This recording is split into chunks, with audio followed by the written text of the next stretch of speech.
Good morning, ladies and gentlemen. Good morning, ladies and gentlemen. Welcome back to the Mayflower Curling Club for a Friday morning draw number 6 here at the Nova Scotia Scotties Tournament of Hearts. I'm John Seitman, joined alongside by my broadcast colleague Ryan Corsill for this game between Team Julie McEvoy and Team Mary Mattattall. Hey, Ryan, good morning, and a few opening thoughts about this matchup. Yeah, good morning, John. Glad to be with you this morning. It's a pretty big game for both teams. Julie McEvoy trying to stay in the hunt here at the Nova Scotia Scotties Provincial Curling Championships. And Mary Mattattall, who got off to a really good start this week, is actually playing this game for first place. So big game for both teams, John. Yes, definitely a great game for both teams to have a chance to stay in the hunt for the chance to go on to the Scotties Tournament of Hearts in St. Catharines.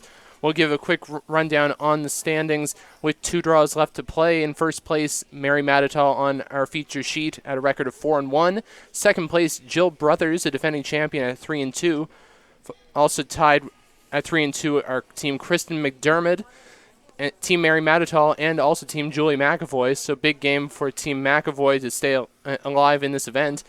At 6th place at a record of 2-3, Team Teresa Breen, and the two teams playing for pride. Unfortunately, after a tough start, Team Nancy McConnery and Team Christy Gamble both at 1-4. They are on our other feature sheet with Selena Thompson on sheet number 4.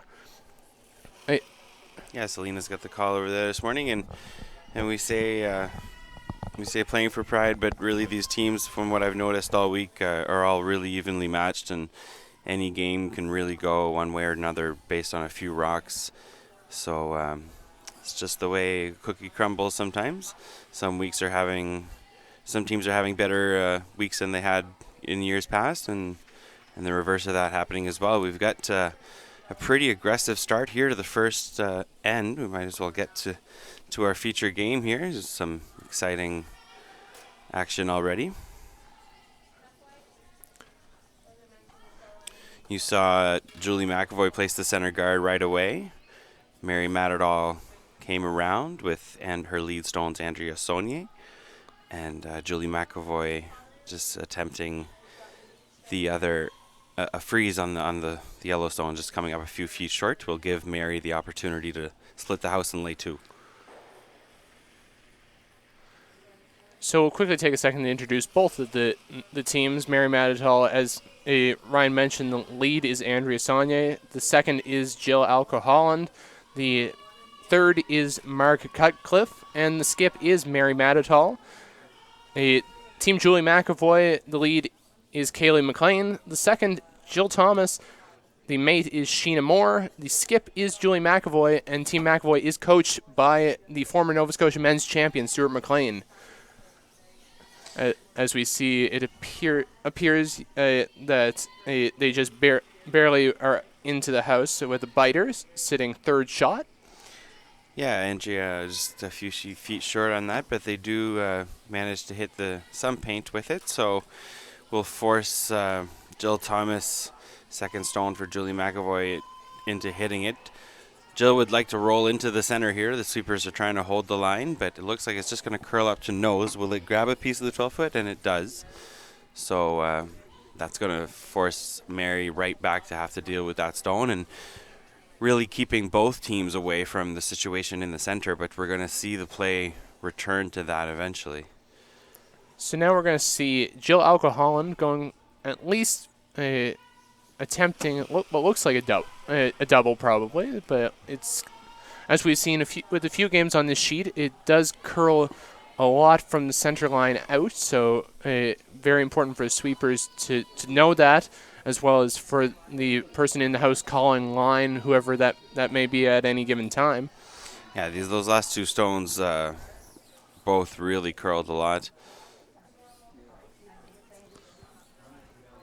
So now we're going to see, it looks like Jill Thomas is going to be a double raise? With the nose hit there, that yellow stone's no longer in the house, so Julia has an opportunity to play with this center situation right away. I find this call fairly risky pretty early in the end because a slight overcurl, and now she's lost her center guard. So she could have played another draw into the house and tried to tap things around. It was still only Jill's second stone. So we'll see how the end develops as a result of that call there. So that will give Jill Alco-Holland an opportunity to take out the lone stone of Team McEvoy's in the house. They have a chance to hit 3 here. Going to need it to curl a tiny bit or else it's going to get a roll. It will roll behind. Sitting.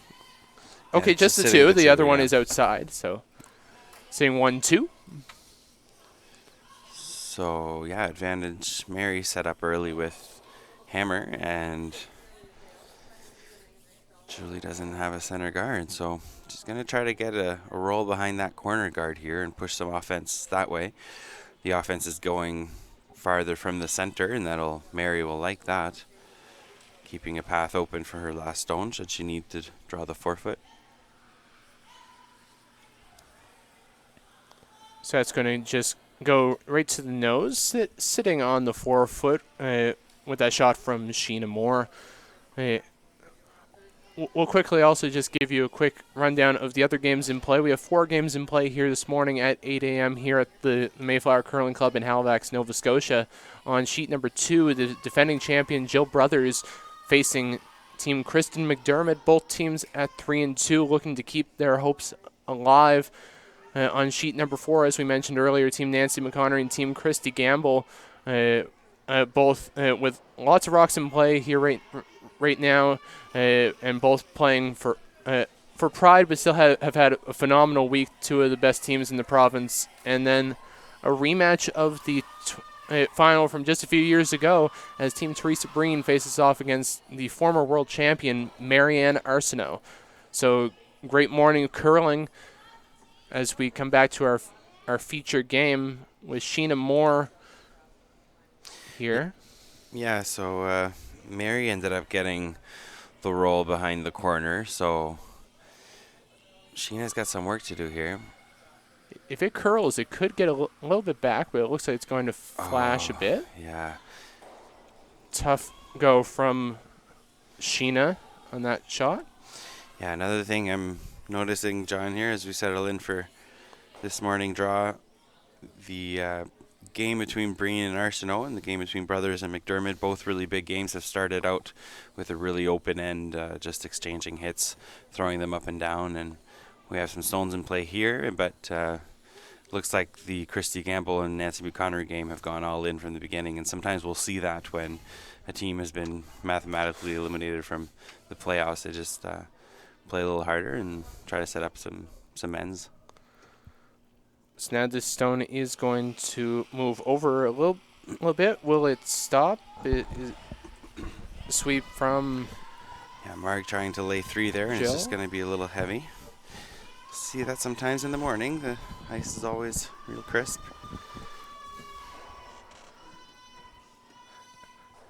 As we see, Jill Thomas will hold the broom for Julie McEvoy. From what I've been told, Jill for the past few days has been a little bit under the weather, so it hasn't affected her shot making on most of the games. But again, this is a critical game, so you will see her holding the broom for this Julie McEvoy rink. Appears that they're going to go for, is it the double or the hit and roll here? Well, I think the hit and roll would roll into the stone, so you might as well try to make the double, in my opinion. If you nut it right, you'll still be behind the corner guard. So after a pair of misses back to back, sweepers are going to need to go here. So hits nose, hits the stone, gets the nose, but Mary remains shot rock and behind cover. She's going to go after that stone anyways.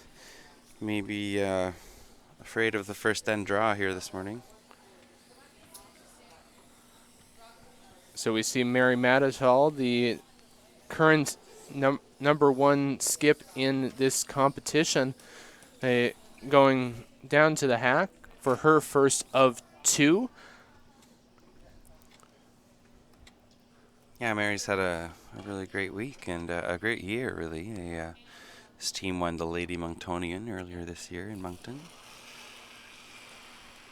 It's a big women's spiel in Atlantic Canada.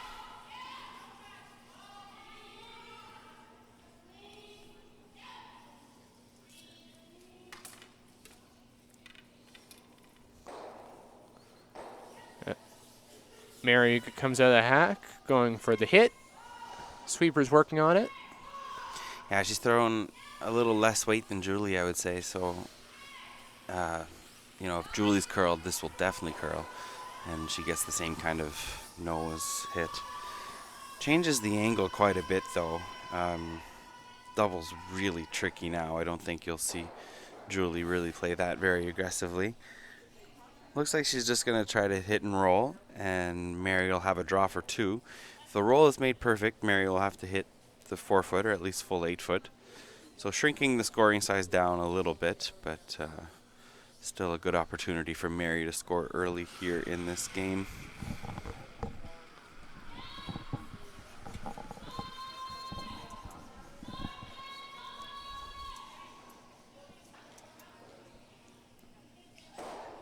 So the second stone for Julie McEvoy, the skip from I believe I saw the CFB Halifax Curling Club. This team, having been together, I believe, the past 2 years, and have had a great performance over their time together.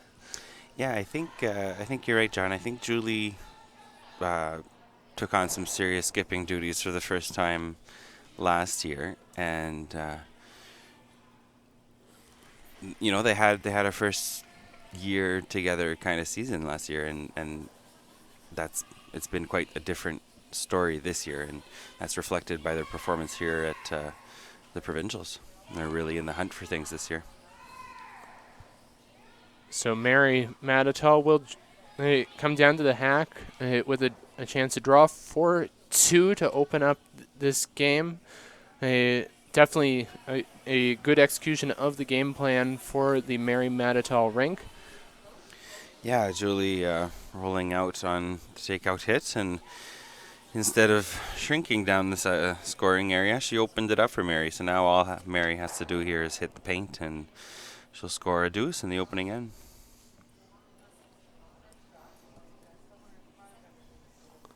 So here we go, final stone from Mary Mattattall. Just needs a little bit of the paint to score her deuce. Sweeper's working on it hard to try to get it there. Yeah, John, I thought the ice was a little tight for this draw, but it's because she's playing this split for 3 here. Oh, great opportunity for Julie if she's able to get. She's really close. For Mary, just enough. Will it be enough? Not enough, but we'll get enough for 2. 2-0. Her line was perfect. Mary throws, 6 more feet on that, and that's made. So after 1, Mary Mattattall scores her deuce with the hammer to lead 2-0. Julie McEvoy will have the last rock in end number 2. It's a pretty early sign, I would say, John, that Mary's here to play this morning. She knows the importance of this game.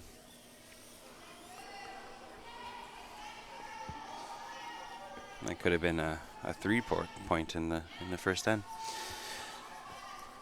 And as well as we start the second end, I'd like to remind all of our viewers, you can send in your questions, comments about the game. Tell us where you're tuning in from on social media using the hashtag NSCurls. You can also contact me on Twitter, sending all those same things at John Siteman, Siteman, and you can send us anything you want us to tell you about the competition. Whatever you want to know, we'd love to hear from you. Hashtag NSCurls on Twitter.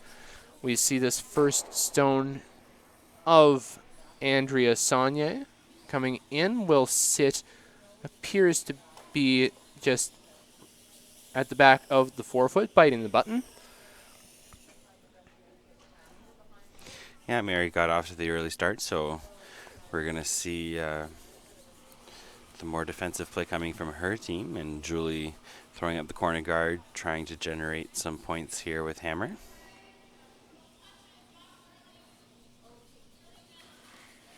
So with this first stone of Caeleigh MacLean's just coming in for the corner guard, sweepers working it to get it just in the perfect position, and we'll get just right. So great execution from the lead of Team McEvoy. Mary calling now just for the center guard. A quick reminder for any of our viewers as well of the rules. If any of you haven't are just tuning in for the first time, or just would like to know, games here will be 10 ends of play with 38 minutes of thinking time for each team, and if necessary, if after all that we finish up tied, we would play one more end to decide the winner. So lots of time for both of these teams. Yeah, the provincial championships still 10 ends, just like the nationals that they're playing to go to. Lots of talk in the curling world these days as to how long that'll be the case. I think lots of popular opinion being that you're going to see those events also follow the World Curling Tour events and go to 8 ends. The event sooner than later, I would say.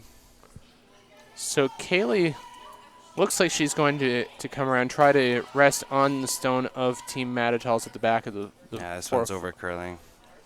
Over curling here, so it will just wreck on the guard.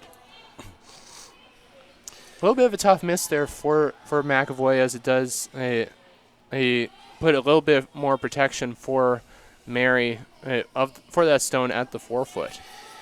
Yeah, this is this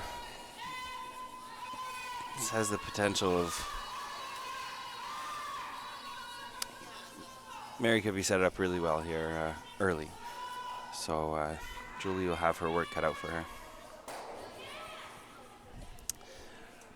Oh, geez, Mary trying to roll that stone to the center line, cover that hole, provide a third center guard, and Andrea threw that really well and probably made that roll, but when there's so much curl away from center like that, those hit and rolls are really the toughest thing to call for whoever's making the line call, whether it be the skip or the mate on the skip stones. It's really a big part of the shot, and I think that was the case there. Just missed the line call a little bit, and she curled up to nose.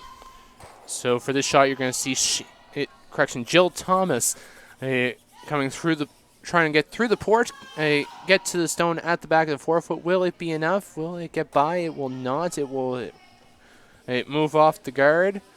Shooter rolls out. Yeah, so really really completely different path than what we saw before when it's running down the center line as opposed to away from center there. Just held a little straighter. Julie's team's throwing all of these a little harder in general than Mary Mattattall's team is, so got to take that into consideration as well. Opportunity now for Mary to replace that center guard and make so that there isn't any hole. That's probably why Julie went after it while she had the opportunity, because you don't know how many of those you'll get. So the first one missed. This one coming in a little hot. It's definitely going to be in the house.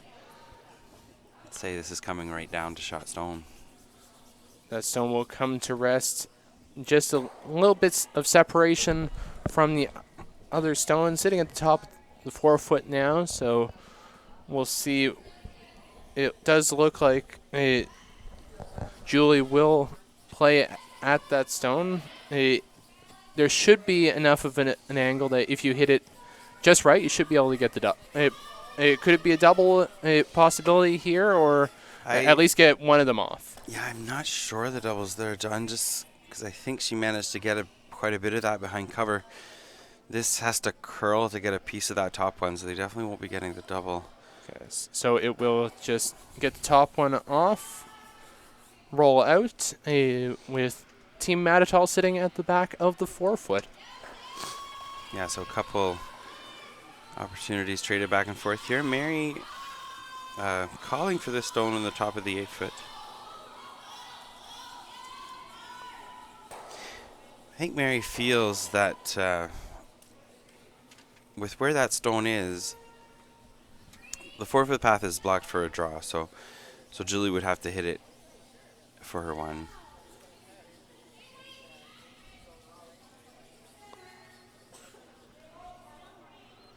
So we see this stone here of Margaret Cutcliffe just putting up the guard once again.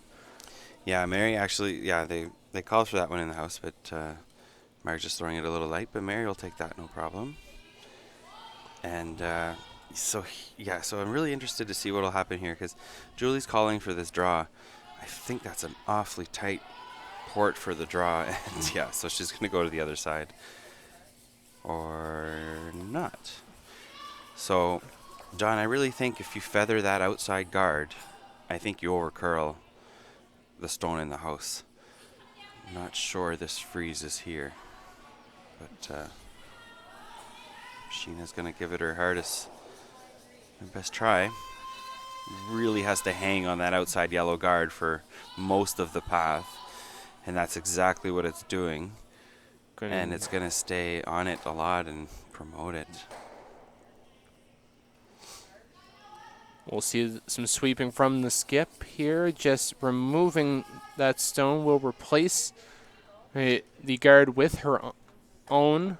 Yeah, so it looks like Sheena threw about back line to hack there, and that's probably why that didn't come off that guard any earlier than it did. I needed to probably throw a little bit less. Trust in the sweepers a little bit. As we know, the past year or two, we've seen sweepers have definitely learned how to manipulate the rocks a little bit. So if they can trust a little bit in once it comes out of their hand, that the sweepers will get it there.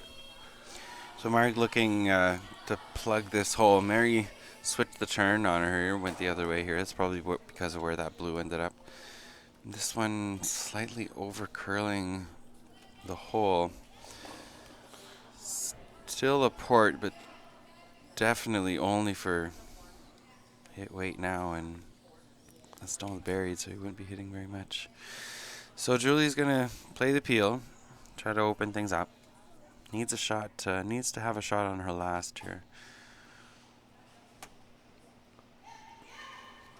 As we see the shot from Sheena Moore, sweeper's working on it.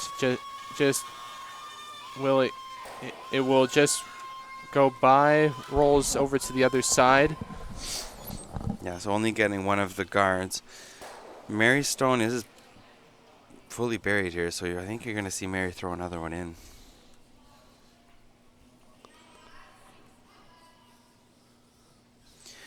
Take a moment to tell you about our other games. We mentioned that Jill Brothers and Kristen McDermott had got off to an offensive start, throwing stones up and down, exchanging hits, and that resulted in the blank. So they're playing the second end. Jill Brothers has hammer there.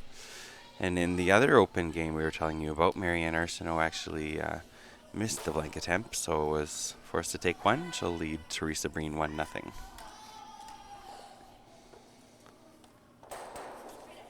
In our Nancy McConnery Christy Gamble game, Nancy McConnery making a nice shot for her one in the first. She'll lead over there. Gamble with the hammer in second.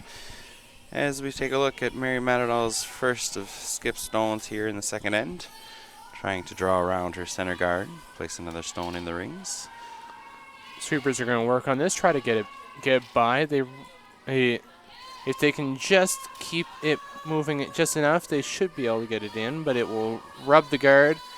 Just finishes off, appears to be a little bit outside the house, so just a single point. Yeah, good call from Marg there in the house. I think realizing that that stone wasn't going to get by and thinking, stop sweeping, take the weight off, and if it can bounce off it less, then it won't leave as big of a hole. And she almost got away with it there, but But Julie's going to try it anyways. Especially with the curl. The hole is definitely there. But it's a tight port. Yeah, it does appear on our camera angle that there's a tiny little bit of room that as long as they're able to get it to go straight through the port, they should be able to access that stone at the 4 foot and back of the button there, and if they can get behind the cover of the guards, it would create a very big challenge for Mary Mattattall on her final stone.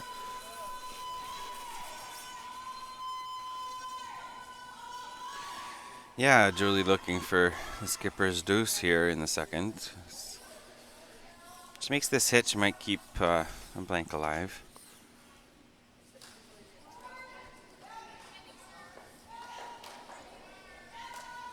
Here we go as we try to negotiate this port.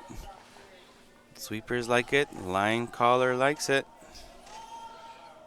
And Just going to just get through the by, port. rolls behind the guard. Great shot from the skip.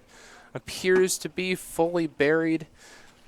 Yeah, that's yes, right it behind is. that So stone, great results from Julie McEvoy on her first. Yeah, that's when the team goes thanks skipper and keeps them alive here in the second end, because it was all Mary there for until then. And Julie has been known in the past few years, not only when she's been skipping, but also as a mate a few years ago for Jocelyn Nix, just being able to produce everything under the sun with some of her excellent shot making. So the skip executes once again to perfection. Yeah, that's a good point, John, and I couldn't agree more. Julie's a real sharpshooter. So now we're going to see Mary Mattattall with her final stone without hammer. Just appears to be drawing in, trying to get it as.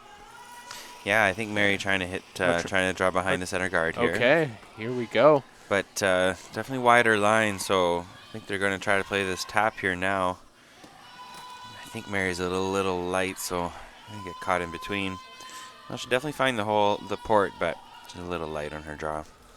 So again, almost a similar course from the last end to this end, with now an open draw, pretty much an open draw behind every single one of those 6 cards. Yeah. She hits the pane. She scores her deuce in the second end. Yeah, so we'll have to see how, as we've seen the past few days, once you get out to the edge of the sheet, it does tend to be a little bit difficult to judge. So we'll see how the sweepers are able to work on this. Yeah, I was just going to say this is kind of out of nowhere here in the second end, but Julie will take it. And as you said, she's forced to go out wide here because of that 6 stone wide wall in the center of the 4 foot path. But that's okay, like we were just saying, Julie makes them all, so. It looks like this one's gone early. Oh, it's Julie might have, tight. yeah, Julie might have had to throw that from the hack on the other sheet there, so had to go out so wide for that shot. So she'll just settle for the 1. So Julie McEvoy scores just a single in this second end. He still trails 2-1 here on a Friday morning at the Mayflower Curling Club. Mary Mattattall will have the hammer in end number 3. So as we get started with this third end, I guess we'll take a quick second to thank some of our sponsors. This event definitely could not be put on without the excellent support of our many sponsors: Deloitte, Scotties, the Printing House, Bell Lion TV1, Stanhope Simpson Insurance, and AMJ Campbell.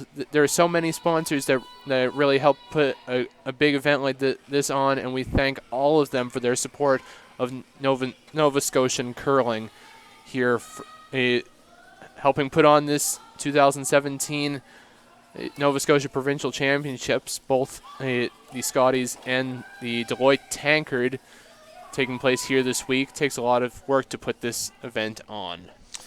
Yeah, kind of you know, on the women's side, Scotties obviously is recognizable name of women's curling in Canada. Has been a long-time sponsor of obviously the national championship and so many also provincial championships, as is the case here in Nova Scotia. And Deloitte, who's on board for their first year as the men's event title sponsor, and hope they sign on for many more. As we see this first stone here from Andrea Saulnier, just coming around the center guard, just put up by Caeleigh MacLean of Team McEvoy. Sweepers look like they'll like it, so does the skipper. Just coming to rest at the top of the 4 foot. Yeah, Andrea has that weight in her pocket. That yellow stone that stayed on the button in the last end for until Julie's first really was Andrea's draw. So she's setting up really well for Mary's team, and we talk about the importance of the leads a lot. They're really set things up. As we see Caeleigh MacLean just trying to get to that stone. Jill Thomas working on it, trying to get it to curl back. Will get it. Will get the hit. Rolls over to the side to the 12 foot.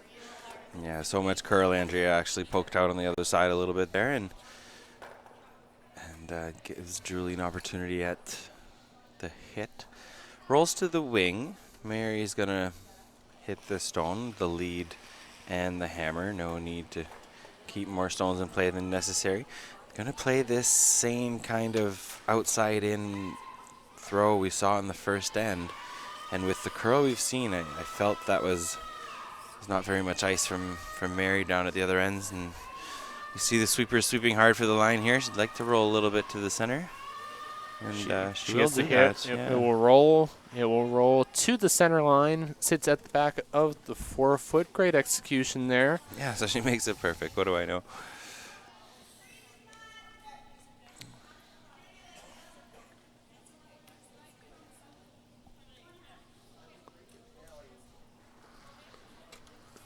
So we'll see Jill Thomas of Team McEvoy just playing into the house. Looks like she'll just draw into to try to get shots down, hopefully. Yeah, the difference here with Andrea's first one, she's at least on or above the tee line. With the roll here, it's in the back of the 4 foot. So instead of running after it, Julie's going to try to play a draw freeze situation here, and really nice shot by Jill. She actually keeps it on the button or above the tee line, so kind of restricts Mary from being able to play her own kind of freeze down to it. So Mary's going to have to hit this stone, which means she'll have to throw a bit more weight, which means the line will be a little more hard to negotiate. So making things a little more complicated here for Mary, Jill is. And Mary almost got tricked into following along, but didn't take long before the veteran skip went up to the guard and said, "This is the root of my problems here." So he's going to get rid of that guard. Or asked Jill to anyways. Looks like Jill's going to curl up to nose. Now this is going to get some stones in the house. And she makes the good plan perfect B race shots there. takeout run back there. Yeah. Clears the stones of Team McEvoy, leaves their stone that was originally put up at the back of the 4 foot as shot stone. Yeah, that's curling.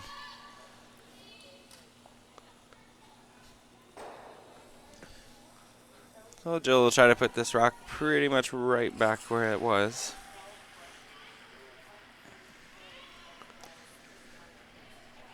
Center guard is now yellow if anything like that were to happen again. It looks like it's going to come to rest right at the back stone. Just taps the stone of Team Mattattall's back. Sits shot stone behind the guard. Just a bit more weight on that one for Jill, and that's going to give Mary a few more options with what to do, and so she's not really running up to that guard anymore. Just drawing down to the stone. Thought that was a little tight ice and giving Jill a little more there at the last second. So sweepers on this one early. Like to get by the guard. Yeah, if they can get by the Okay guard and now. gets nosed here, that would be a great result. Just getting by the guard. We'll get to the stone. How far will it roll? It will roll over just a little bit. Sits 2. Yeah, so actually a bit more weight than the draw there. Maybe she was playing that all along, actually. I think Mary knows with the curl that a buried stone is not that buried, especially with a guard that's that high. Anything higher than a 2 position, which that is somewhere between the 1 and the 2 position there it's a high guard. So both no reason to panic for Julie yet. Both those stones are behind the tee line, but she's still running after Mary, hitting them. Gonna try a hit and roll from Sheena Moore. Roll's gonna over-roll. I think that will, so yellow still be shot there. Might see Mary make a pretty offensive move here.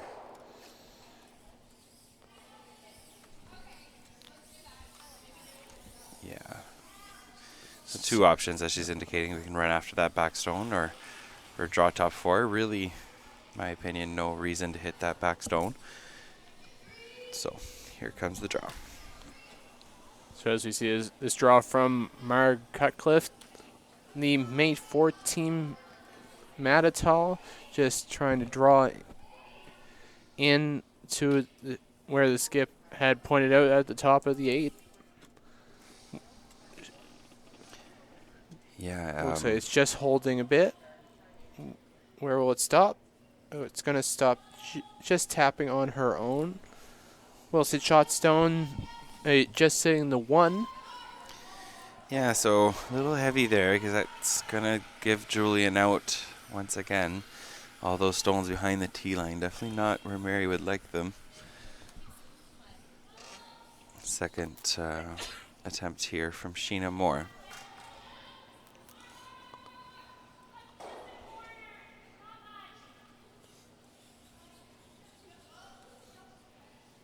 Guess this gives the opportunity for Sheena Moore to come in and try to get to that 4-foot area. Looks like it's pretty good. Sweeper's just working on it, making sure. Looks like it is going to get there to the back of the button. It looks partially buried from here, but again, we know it does. The ice does curl a lot here. So I think Julie was really, calling for that stone to be frozen down back to the yellow, and I think she probably was able to tell fairly early in that stone's path that it was going to over curl that yellow, but they kept sweeping, so it ended up behind the tee line. And I think there could have been a decision to be made there a bit earlier to this stone's going to over curl, let it sit higher, and it wouldn't have crossed the tee line, because now Margaret has an opportunity to come down and freeze to that stone, and she's actually going to set up some kind of bump attempt for later on in the end, and Mary could be looking at a big end here all of a sudden. But this stone's hanging a little wide. It's got some work to do to get over to that yellow, to the blue, sorry. Gets a piece, rolls back to the 8-foot. Julie remains lying 1, and now with a 3-stone wide yellow bed to lay in. Like I was saying, though, I think there's some advantage here to trying to sink one ahead on top of the tee line. And we talked about, the hits still being available when it's buried behind a guard that's so high, but with the wall that's forming there, the hit won't be worth much. So we'll see this first stone of the skip, Julie McEvoy, just going through her pre-shot routine, preparing for the shot. Looks like she had just called, as we had mentioned, about freezing into the yellow stones at the back of the 4-foot. Yeah, that did seem to be the call, but it's going to give Mary a pretty easy chance to score here if all those stones remain behind the tee line. Sweepers working on this one.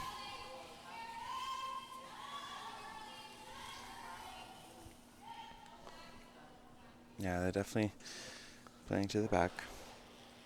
Taps some of the stones up. Team Mattattall currently sitting 2 in the back of the 4-foot. Yeah, so Mary will look for the skipper's deuce here. It's definitely possible with 6 stones behind the tee line.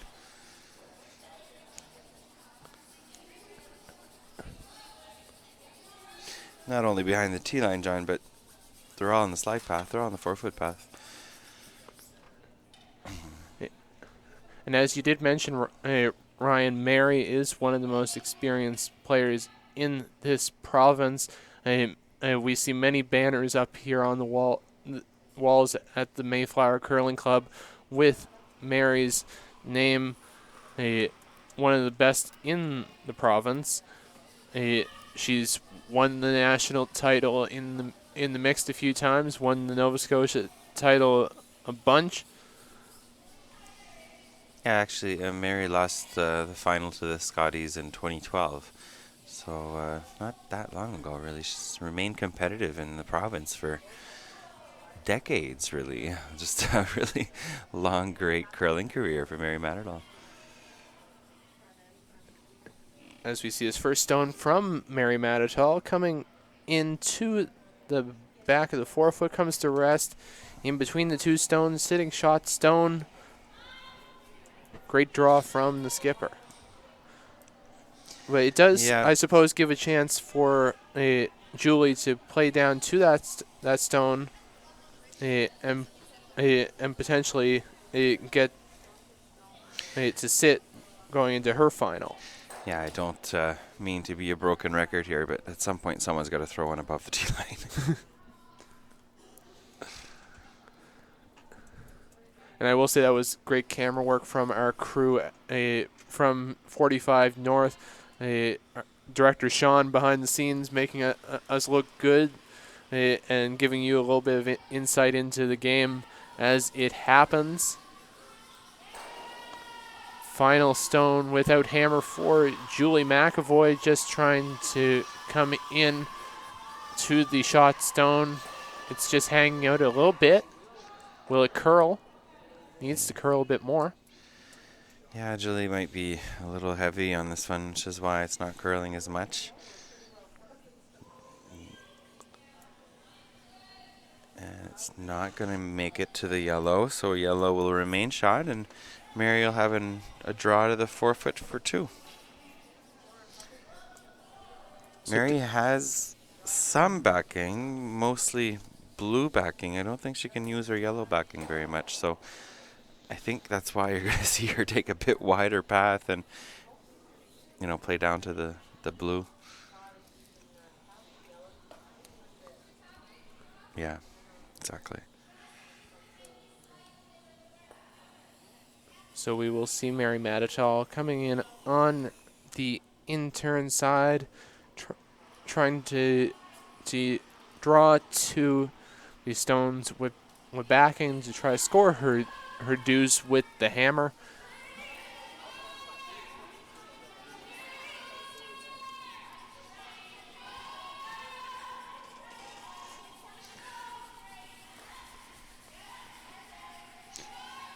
We'll take a moment after Mary throws this last stone to update you on her other games.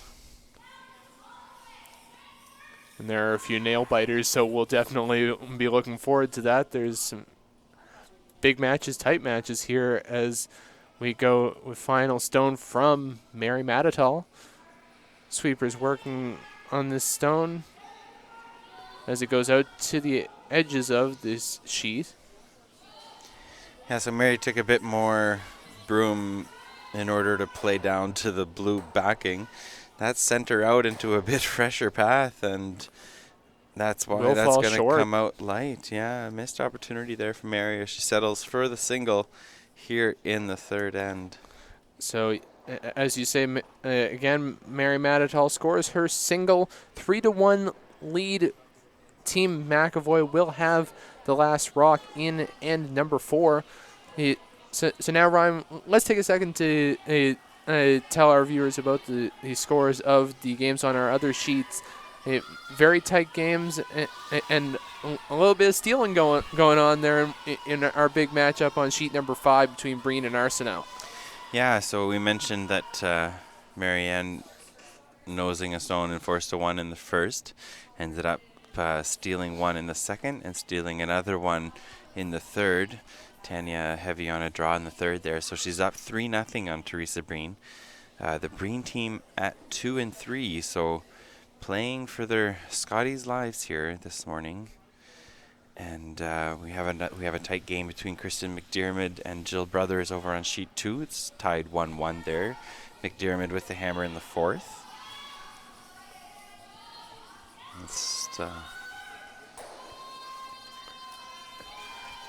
As we have mentioned, Teresa Breen at 2 and 3. She needs to win both of her games today and have a few of the teams that are at 3 and 2 lose at least a game, and then that could bring her back into the picture, but still down 3-0 to the former world champion. As we come to our feature sheet, 3 members of the Mattattall team working on it. The stone getting it to the top of the 8. Yeah, same kind of setup as the second there. Mary's going to keep throwing that first stone in with the hammer, I believe. With the lead, I mean.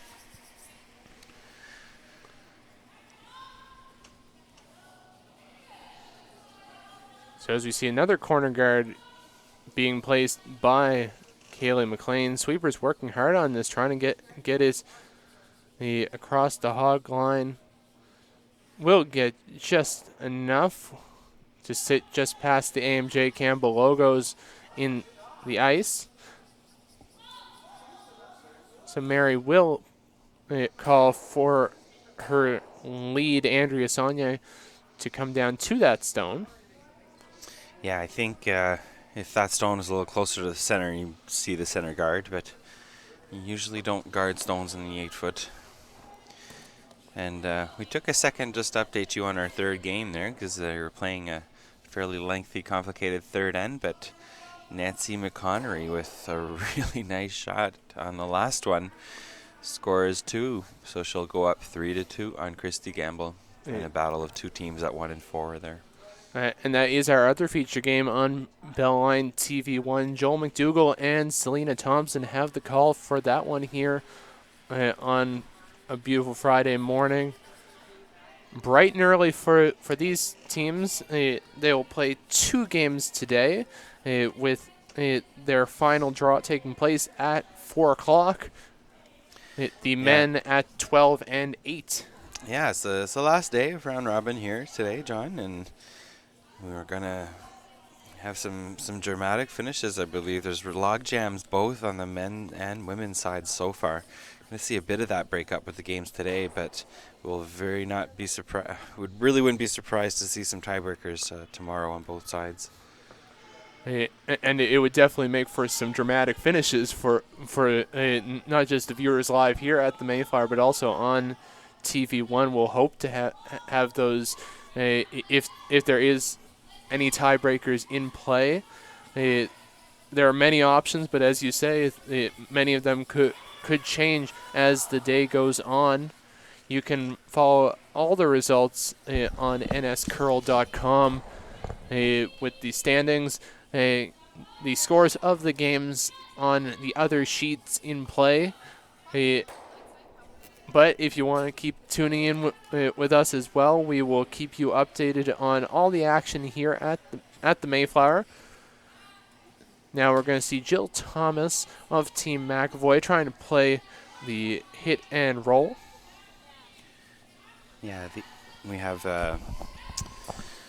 Brothers Arsenault match in the last round robin draw tonight, so this afternoon I should say.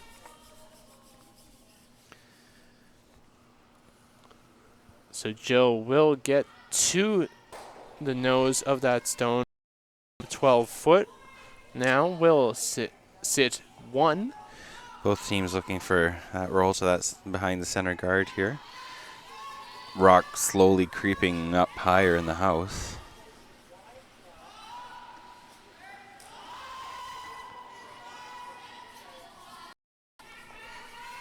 So Jill will play down to that stone. We'll try to get the roll behind the guard.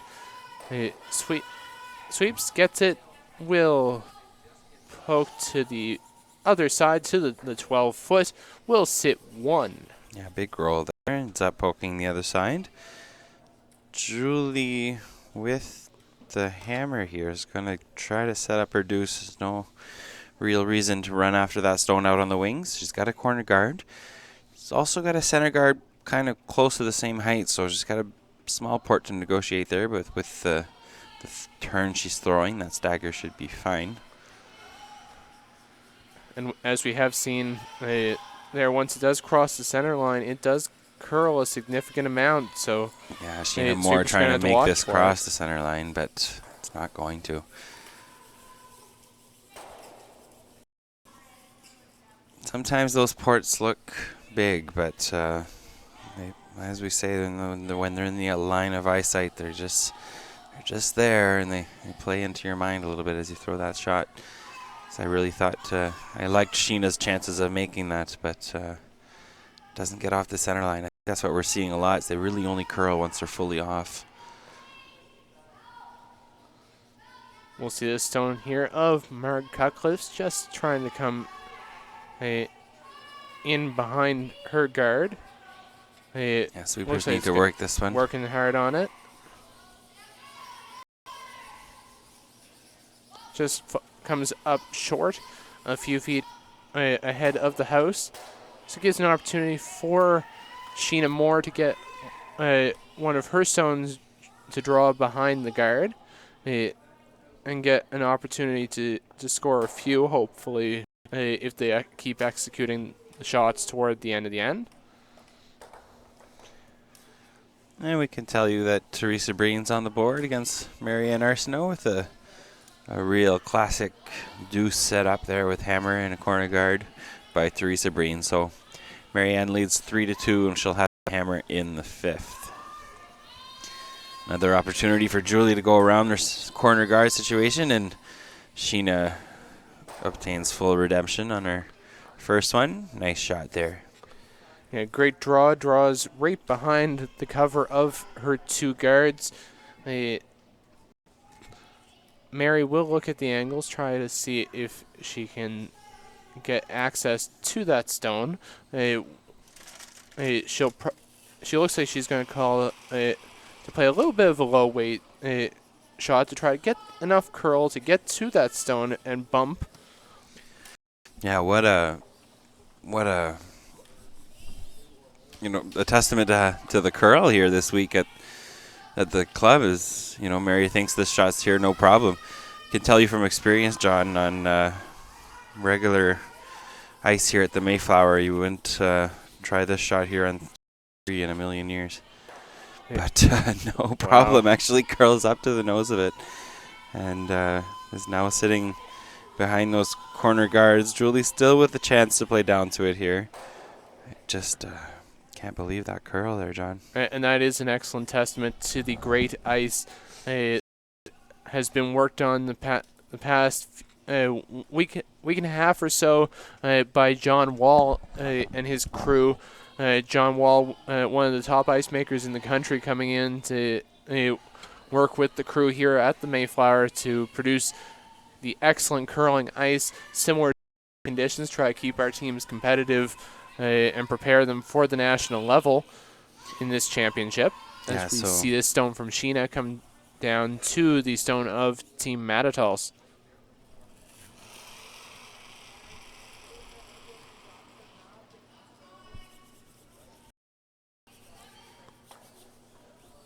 Yeah, sorry, I must have, according to my comments there, Sheena would have thrown 3 stones this end.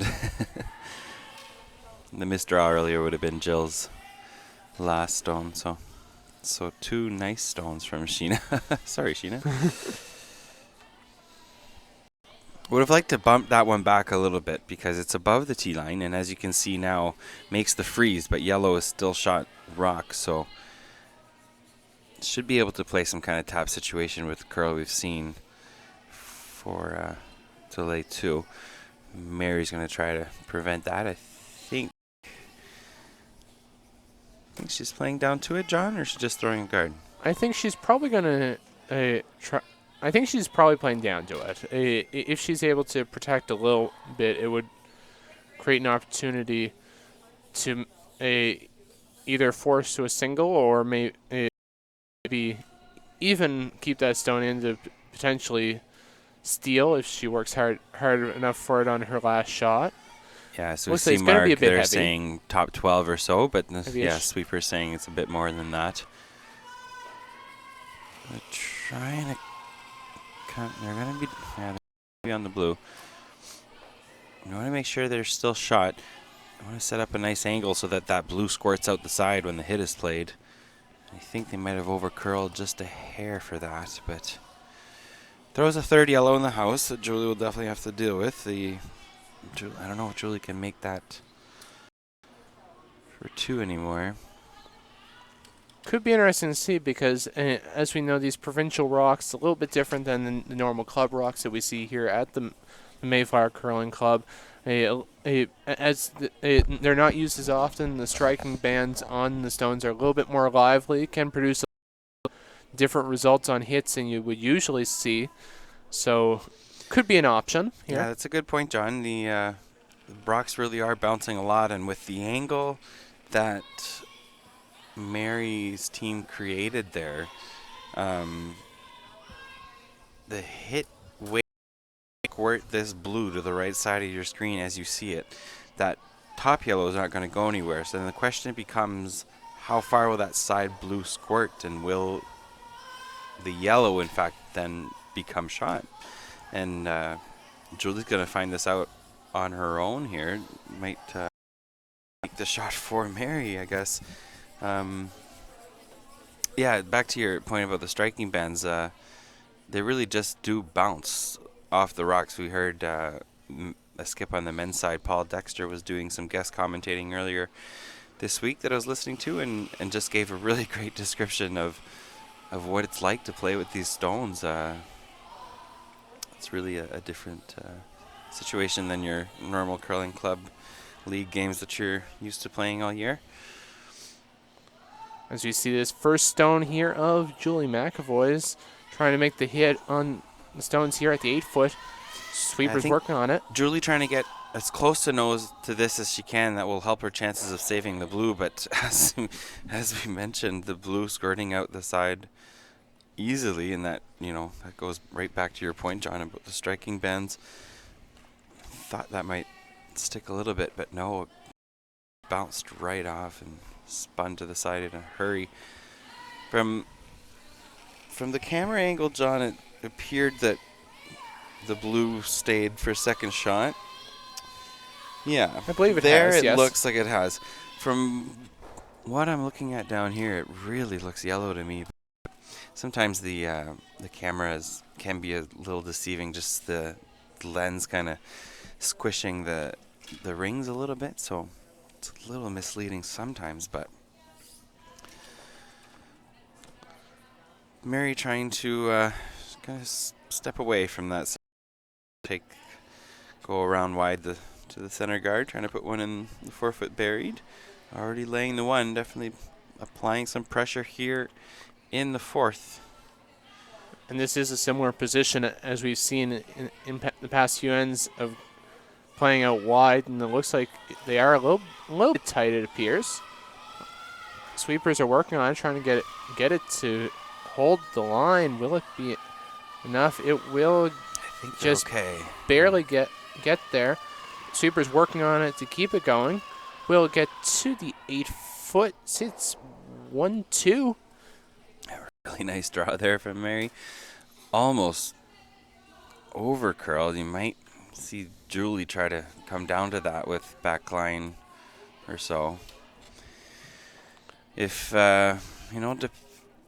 depending on how Julie's feeling here and what situation how serious she thinks the situation is, I think there would be a fairly makeable triple for her deuce, but it doesn't really seem like she's looking at that at all.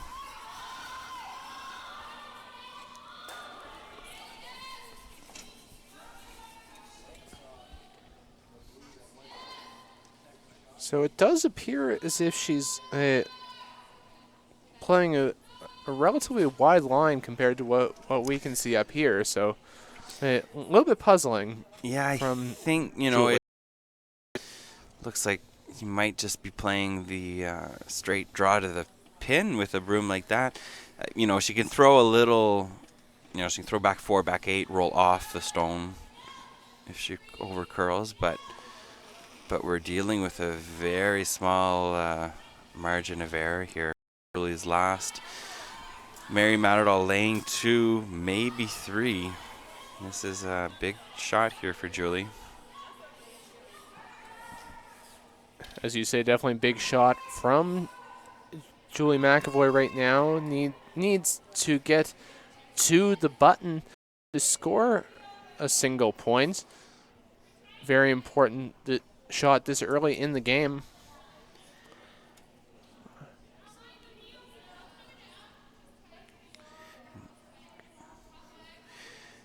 Here we go, last stone of the fourth end. Comes out of the hack.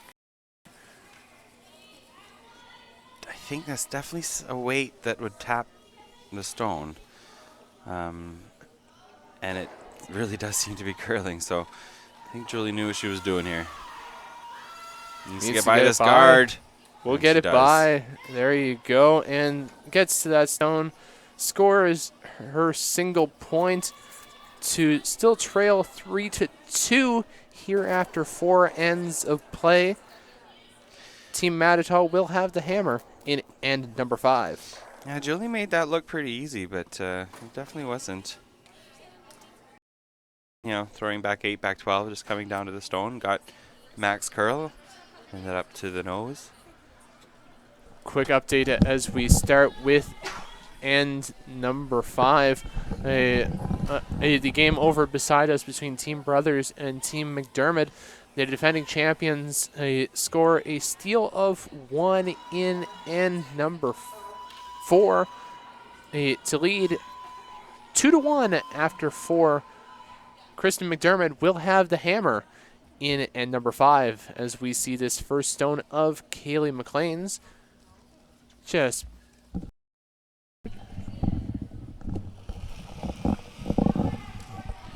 sweeper's working on it, just trying to get it to move a little bit more. Will come to rest just off the center line. Yeah, so Julie really keeping her team in it here. That could have opened up the game quite a bit. But it's a 3-2 game here. Mary again with the lead and the hammer to try to make that lead grow a little bit with a couple here in the 5th. Reminder that we will take a short 5th end break after this end.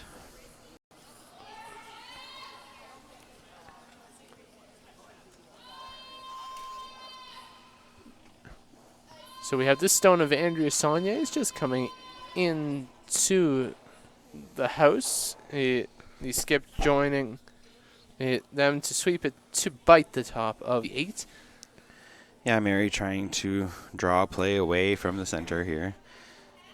Julie so far interested in playing along. A lot of this outside in throw here. We're seeing.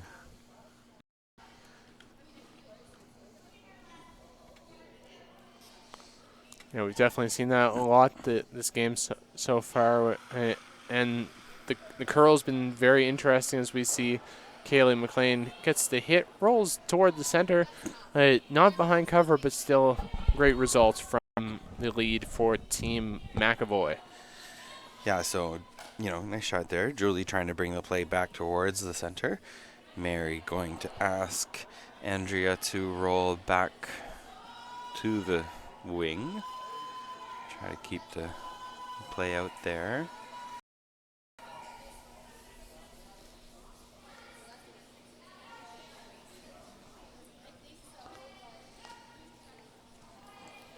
think she's going to roll away with this one. Mary making the change and call now and get caught in between and end up with a nose hit. Yeah, roll there, still open, which will give Jill Thomas an opportunity to play a hit and roll behind cover. So we see this first stone from her. Sweeper's working on it, just trying to hold the line. Yeah, so now it will curl a bit. See them bring the weight down a little bit here, trying to get that small roll behind the center guard and bring the weight down over curls, over rolls, peeks out the other side.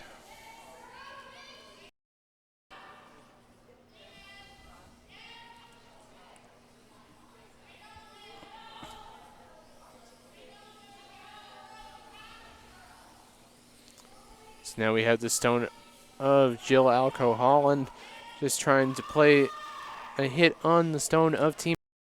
Try to move around the position of where they are playing to.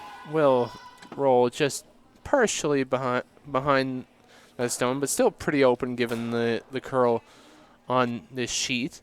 But it's still sitting the one. Yeah, almost making the dead roll there. Truly still running after the stone.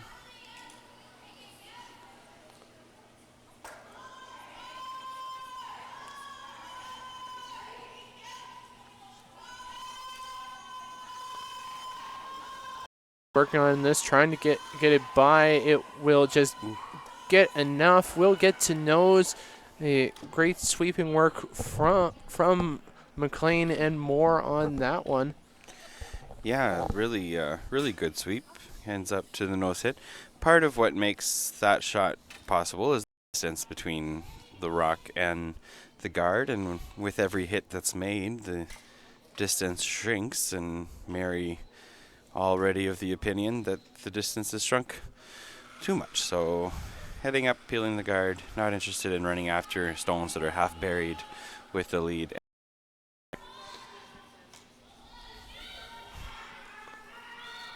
And that again is a testament to the experience of Mary Mattattall. She's probably seen hundreds of the same scenario, so definitely not be going into of Team McEvoy. Yeah, you're right, John. She, I don't know if you noticed, but she took zero time there to head up there and put the broom next to the guard, but got caught in between, and Jill did, just ticking the guard over to the center line and the stone in the back. So really good opportunity here for Sheena Moore, and we haven't seen very many of these so far for the Julie McEvoy side. It's, gives an opportunity for Sheena, on the center but it guard. will overcurl. So opportunity missed, but move the guard over to cover more of that blue stone. I think it's still a bit more open than it was on Jill's first, so Mary will head down, will ask for the hit. You're kind of a bit more behind that line than I am there, John. See most of that stone? It's mostly there. There's it's probably about 3/4 open, but with the weight that they're throwing, they're going to really need to hold the line. Yeah, Margaret a bit inside on this one. It's probably going to peel off the guard. Will hit, roll out, leaves the stone of Team McEvoy's open. I don't think Mary will mind that as a plan B. Julie calling for the draw behind the corner guard here. She'd really like to be drawing behind a center guard, but with Sheena wrecking on that on her first attempt there. Quick update as we see this stone from Sheena Moore trying to come around the guard. It looks like there's some more stealing going on sheet number 5 between Marianne Arsenault and Teresa Breen, as Breen steals a single point in end number 5. So all time 3-3 between the two former finalists. One of them a former multi-time champion in this event, and a big game for both of them. So all tied up at 3 on sheet number 5. Yeah, that's right, John. And a steal in the Christy Gamble net game as well. McConnery taking 1 and 4, taking a 4-2 lead on Christy Gamble, and that's the other game you can tune into on Bell TV1 here. We got Selena Thompson and Joel McDougall on the call over on that game. So now we see Margaret Cutcliffe trying to play onto that stone of Team McEvoy, try to get the roll behind. Yeah, not quite getting behind cover, so leaving the hit exposed, and she makes a roll behind the stone in the 12-foot, but it's a fairly short run back there for Julie. And that is the type of shots that are in Julie's strategy book, being that she is before skipping, she has been a mate, and the mates tend to have that type of shot in their arsenal to throw.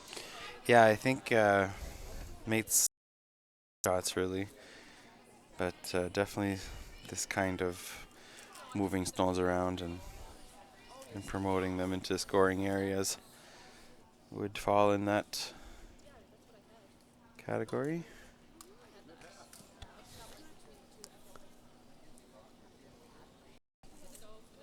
So first stone here from Julie McEvoy, the skip, trying to play the run back on her own onto the yellow of Team Mary Mattattall's. Needs to curl. Yeah, Julie wants to make this one because it'll give Mary a real good chance at her deuce late in the end. Oh, it's just enough. There. Just goes by, leaves Mary still sitting the 1, and an opportunity for Mary to draw behind the guard. Yeah, opportunity to lay 2 here with only one of your opposition stones left is a pretty good situation for Mary. Be a big decision to make on Julie's side after this one, depending on where this one ends up, obviously. So first stone of Mary Mattattall's in this end number 5. Sitting 1, trying to draw behind the guard to sit the 2.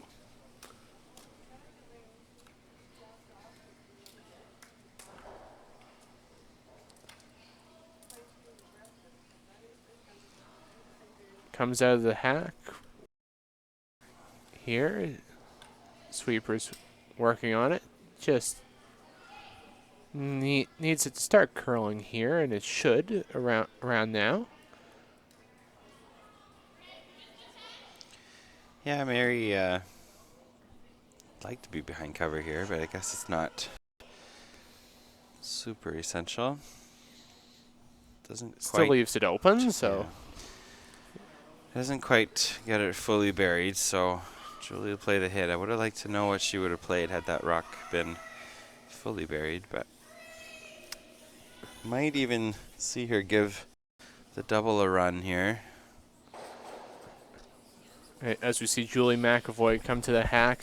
I guess the story of the morning so far on some of our other games has been steal, steal, steal, as Jill Brothers steals 1 in the 5th end, takes a 3-1 lead over Chris.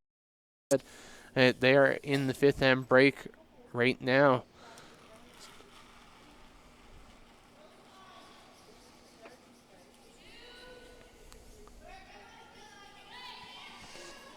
So final stone from Julie McEvoy without hammer in this 5th.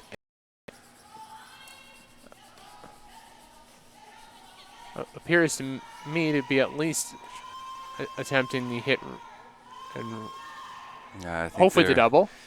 Definitely trying the double there, but Just didn't rolls. quite get the right angle. So rolls over top, and Mary will have an open draw for her deuce here in the 5th end.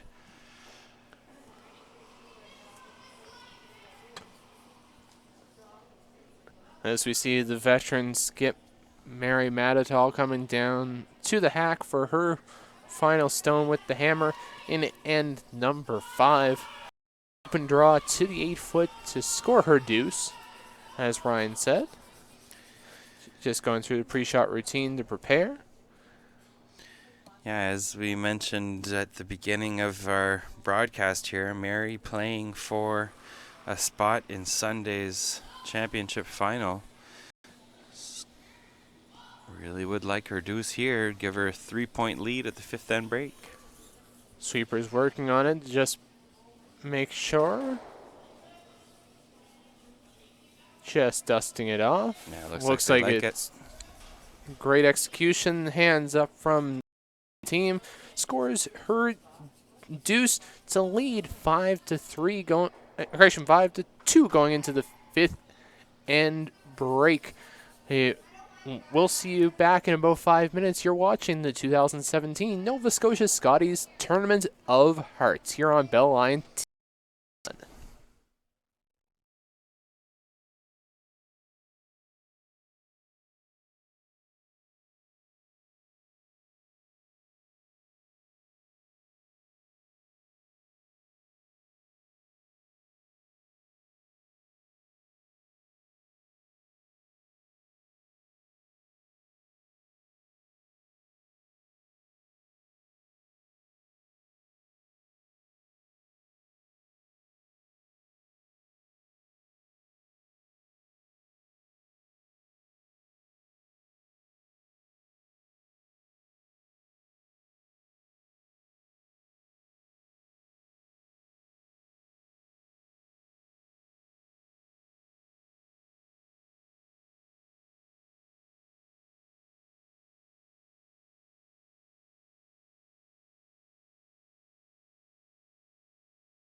And we are back here at the Mayflower Curling Club in Halifax, Nova Scotia for the 2017 Nova Scotia Scotties Tournament of Hearts, presented exclusively here on Bellline TV1, your leader in local sports webcasting.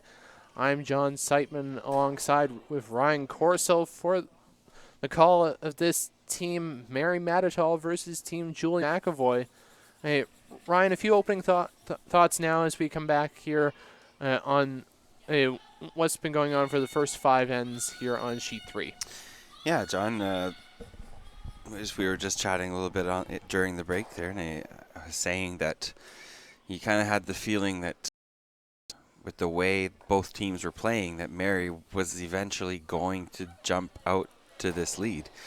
Now the plan is cut and dry for both teams, and we're going to see how well especially Julie's team reacts to that kind of situation.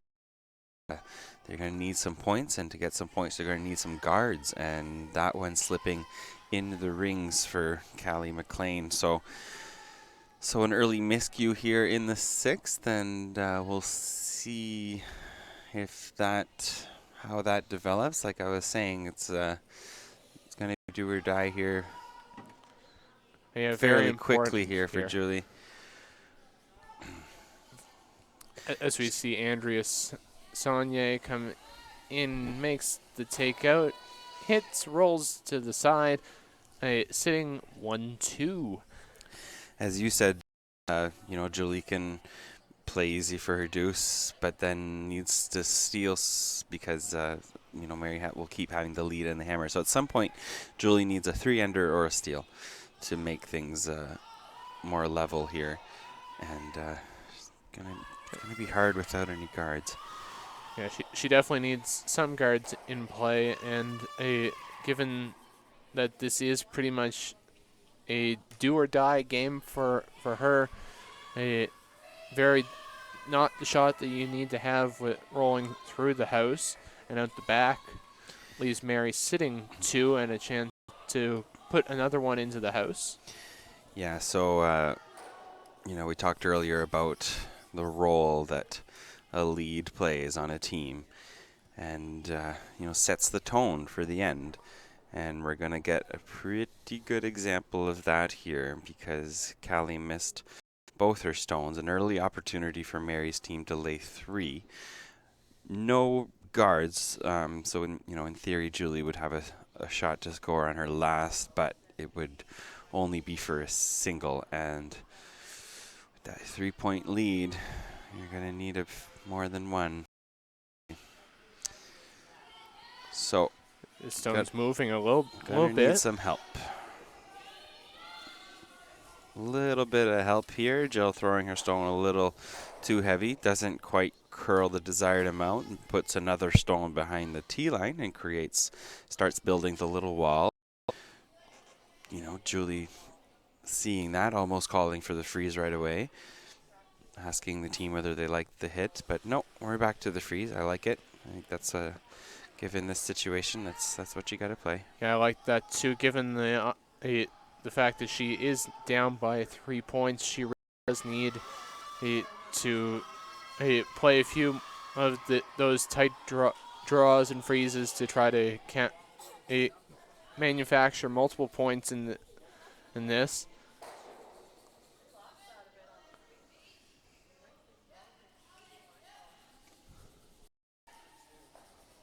Jill Thomas just playing this freeze down, will come up a few feet short, so a little bit of a miss from Jill here. Yeah, with that, with the wall being 2 stones wide there, you don't hate that. You don't mind keeping it to the tee line there, but fairly simple shot still for Mary's team to remove it. We can tell you that our other feature game here on Bell TV1 has also reached the 5th end break, and Christy Gamble making a nice shot for her deuce in the 5th there, so they're all tied up at 4. In that 5th end of that game, John, I think I counted 2 stones out of play. Oh, yeah, there were a lot of stones in play over there. It looked as we mentioned earlier, both teams there just having a lot of fun setting up angles, throwing all the stones in, and less on the line for those teams here now as we reach the end of the round robin stage at the Scotties. Of course, the women here will play one final draw of competition at 4 o'clock. The women's semifinal currently for 7 o'clock tomorrow night. That is, of course, determined based on if there would be any tiebreakers. And then the women's final, where we'll determine who will be going to St. Catharines, wearing the colors of Team Nova Scotia, will take place at 3 o'clock on Sunday. So critical final draws for all the teams involved. Here as we see Cutcliffe gets the hit, moves it, sits, 1, 2, 3, 4. Great execution from the Mary Mattattall rink. 5. Oh, 5, wow. Yeah. There was Didn't that count was a that other better one there, yeah. it was a better freeze attempt there from Julie McEvoy's team, but still an opportunity to remove it for Mary, and makes no mistake, kisses off her back yellow, keeps them both in play, sits 5, and I think it's really been that kind of week for Mary. I know skip Christy Gamble was quoted earlier this week as saying Mary had come out red hot this week, and that's why she's playing for first place here, and on not even the last draw of the round robin. It's the second to last draw, and she has a chance to go out clear ahead of everyone. But that's probably the best freeze we've seen so far this end. So that one will be definitely a bit harder to remove. Still some space. You're going to see Marg throw this as hard as she can, and try to send this out the side. I don't think Mary would mind killing that center stone there, because that's the only thing that Julie's really going to have to freeze to. She can freeze to the ones in the back 12, but they're getting a lot farther from the button there. As we see Mark Cutcliffe hit, it will roll a little bit. Still sitting 1 is the Julie McEvoy rink. Yeah, so it took a few stones, but there's the miss that Julie needed. And nice call here to corner freeze on that yellow. Definitely creates an opportunity now that Mary will have tough angles to try to get access to that stone at the button if Sheena Moore executes this shot as called. Big risk versus reward situation here. If Julie really goes really satisfied with the 2, she hits that stone, rolls away. This corner freeze call, I think means Julie's thinking 3. But if Sheena were to ever kiss off that, she would have left an easy double. So that's the risk versus reward.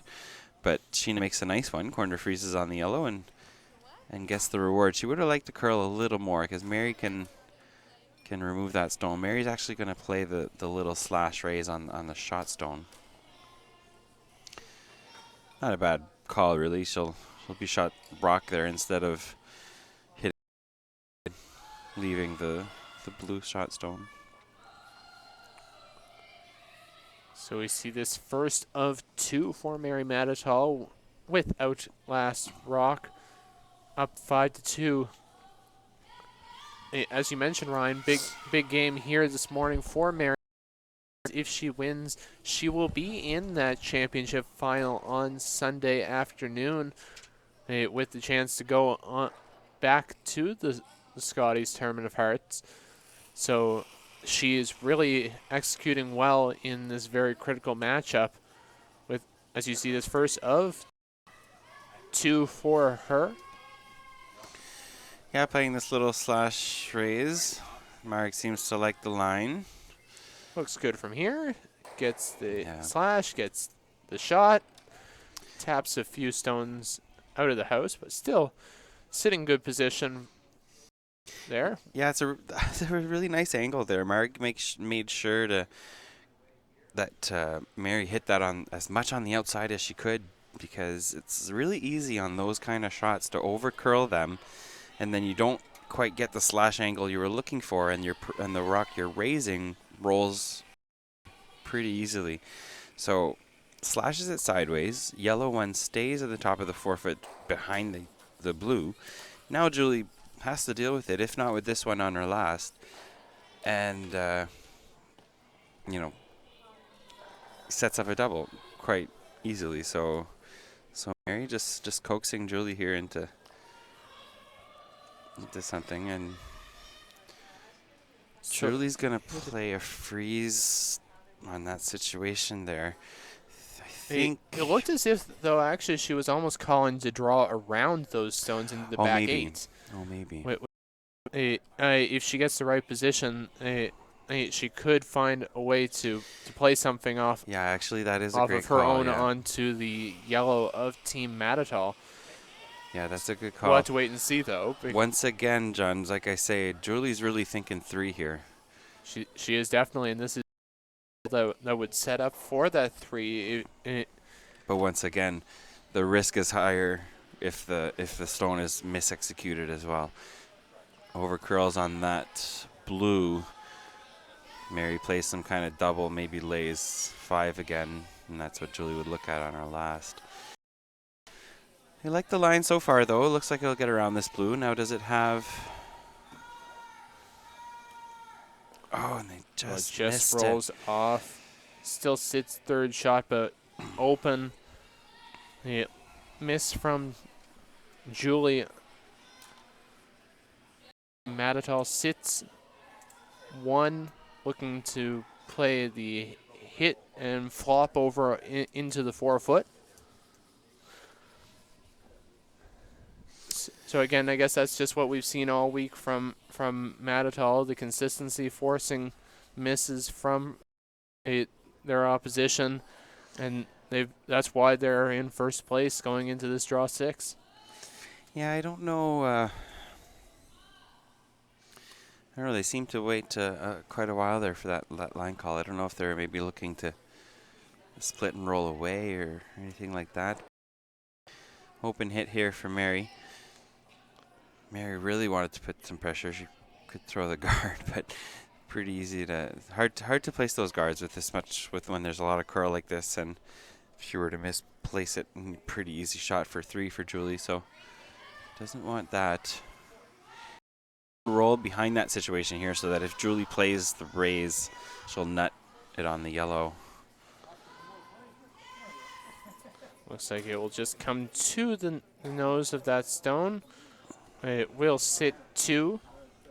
Very tough shot facing Julie on her final stone with the last rock. Yeah, actually, John, I think she might have actually just been trying the nose there because she makes the roll. Julie has a fairly easy little raise double there for her deuce. Right now, Julie doesn't have a shot for 2, so... It's very difficult in all options from what we can see up here in our commentary position on the second floor of the Mayflower. For any real shot, even to score, it's very difficult as she will still need to get a good portion of the button. Yeah, so playing the fairly cold draw here to the button. I don't think she can play down to that yellow too much. As long as she's on the inside of it and grabs a piece of the button, she'll be okay, but needs to throw really close to the right weight.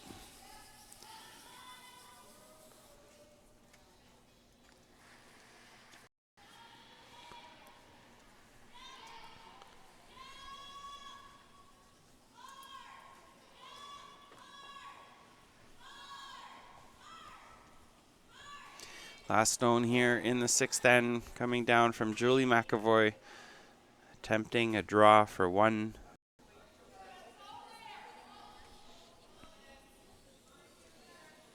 Sweepers like the weight, needs it to curl a little bit, needs to get to the inside of that yellow. Needs to get to the inside. Will it be enough? It will not. It'll be 1 for Team Mary Mattattall. Stills 1 to lead, 6-2. Very big end for them. I think Julie just playing a little too aggressively down to her backing there, and throws that extra few feet of weight, doesn't get the curl she's looking for, which was really crucial in getting to that button there for that shot, and results in a steal of 1 for Mary Mattattall. So as the teams get started with this end number 7, we'll quickly let you know about a few of the other big games on the either side of our feature games. On sheet number 2, Kristen McDermott has scored 2 to tie up the game against Jill Brothers, the defending champion. Jill Brothers has the hammer in end number 7, and in the game between the former finalists, Marianne single to take a 4-3 lead over Teresa Breen. Playing the 7th end, Teresa Breen has the last rock. We see his first stone here of Andrea Saulnier's. Yeah, a couple really tight battles there you're mentioning, John. Arsenault, McDermott, and Brothers all at 3 and 2. As we mentioned, bringing it 2 and 3, playing for her Scotties life here. Andrea's going to throw this one right through. It's the classic better heavy than light in those situations, and if you let that enter your stream of thought a little too much, it's often the case is behind the back line. So we'll see Caeleigh MacLean try to set up a corner guard. Of course, 4-rock free guard zone rule in effect for the events. And it looks like it's a little bit heavy, so we'll come into the 8-foot. Yeah, Caeleigh slipping into the rings for a second end in the row here.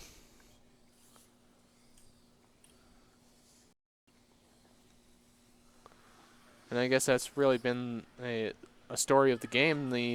Just those tiny little misses causing major advantages for Team Mattattall, especially in end number 6, getting that steal after having Team McEvoy a little bit more aggressive than they had hoped.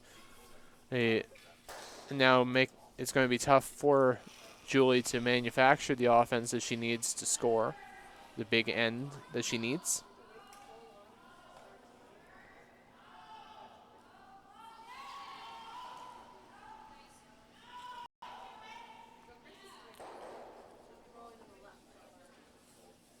Caleigh's again going to go for the corner guard, try to manufacture a opportunity for their team.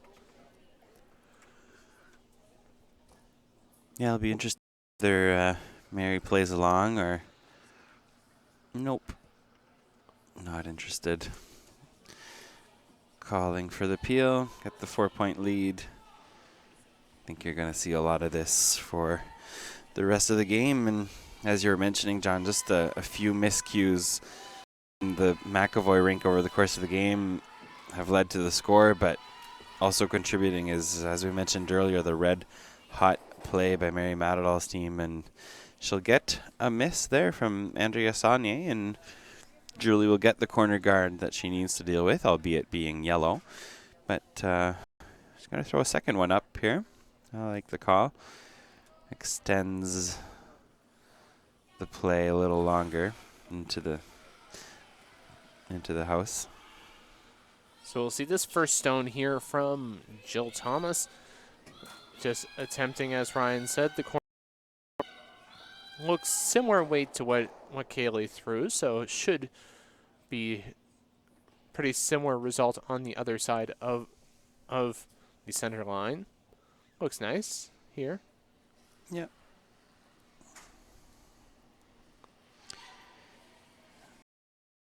We'll continue for Mary's team. Andrea will try to make this one a little bit better. No, it's not Andrea anymore. It's Jill throwing. Well, they were both Jill, actually. Can't get my thrower straight here. A little bit. As we've seen in past games, when you play those upper weight hit shots on the sheet, it does tend to back out a bit.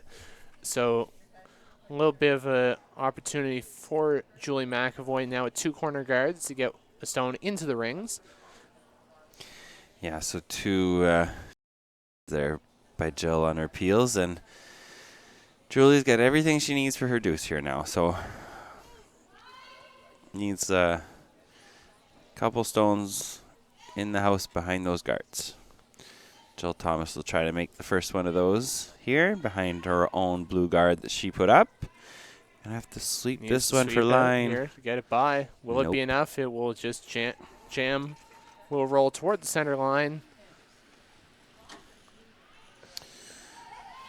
And I'll take a moment to remind our viewers, if you are in the Halifax area and want to come watch great curling, it's a great value to come watch here at the Mayflower Curling Club, just off of Young Street in Halifax.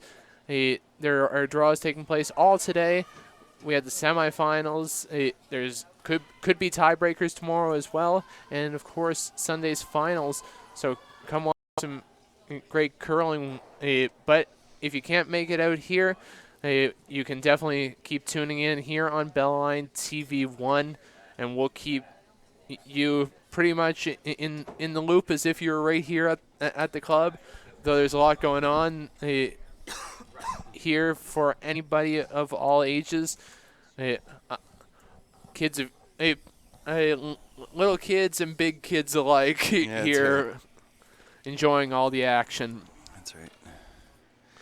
So Mary just peeling the center guard off. Another opportunity here for Julie to try to sink one, or ask her second Sheena Moore to sink one.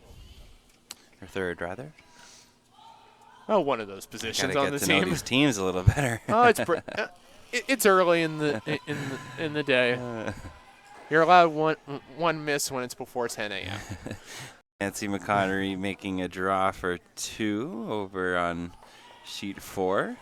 She'll lead Christy Gamble 6-4 now. So now we see the second stone from Cutcliffe of Team Mattattall trying to come around and take out the stone of Team McEvoy's at the back of the 8 foot. Yeah, definitely got the stone buried, but a little heavy, slips behind the tee line. So that will give Marg the room that she needs to make this hit. Jill trying to make this shot curl. I think Marg threw a little more weight there than Mary might have asked for, but gets contact with the stone anyways. Julie is going to ask Sheena to make this draw a little better, just a few less feet. Still has her guards, 2 still very much alive here.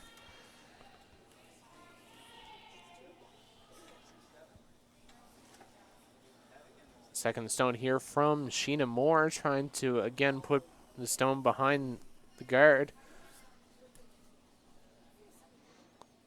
Sweeper's working on it. Looks pretty similar weight to her last stone, so should be a good result from the third for Team McEvoy, just getting it into the 8 foot. Yeah, this one looks really good, John. Great result, as it looks like it will come completely behind cover. Great result. There we go. Took a few tries, but perfect stone. Forces a play. Mary Mattattall. He definitely has been red hot with her play this week, and yeah, and you can extending it to this game. You can see the kind of confidence she's playing with as well, because that stone's fully buried. Guard's not that high, and Mary's playing the hit here. I mean, obviously, over curls doesn't mind getting the guard, but I think she feels that if she takes center line here and throws back line to hack or so, maybe even a bit more, that should curl. Just looking at a few options here. Yeah, a few different options here. Looking at either side. Marg, yeah, exactly. Marg asking the team whether it looks a bit better from the other. I think with the way the sheet's curling, you'd have to come awfully close to that guard to make it with the other side. I think with the curling away from center, you don't even really need to paper the guard to make it. Looks like she'll go for the third option, is just a run back. So yes, it does look like she's calling for the run back, peel them both out. If she can make it, it would be a really good shot to potentially, who knows, maybe even close out this game. It'll be a challenge for Julie if Mary the skip with the red hot confidence all week. If she makes this one, it could make for a very tough challenge.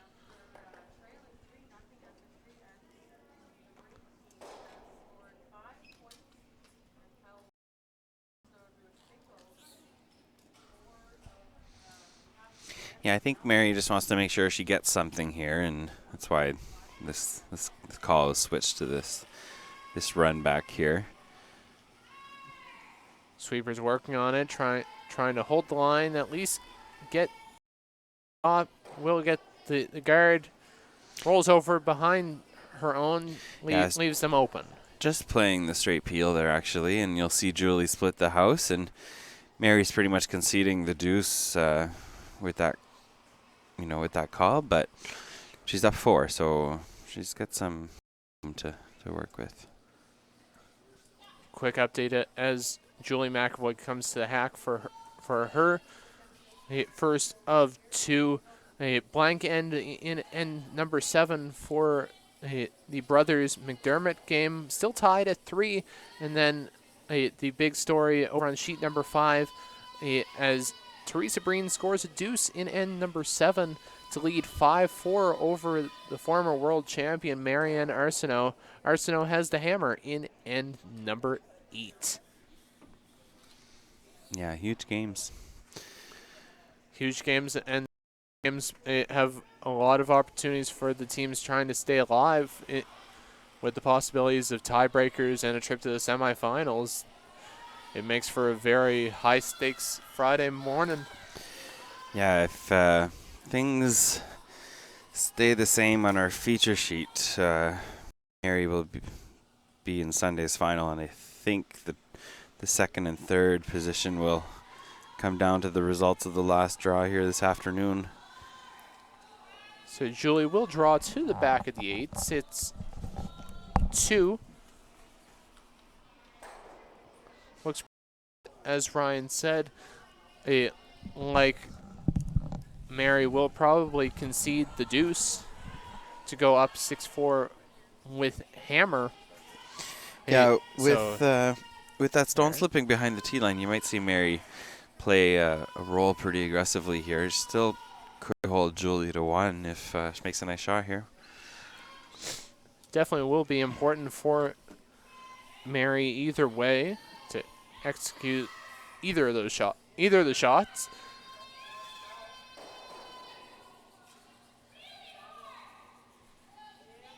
Final stone for Mary Mattattall without hammer in end number 7.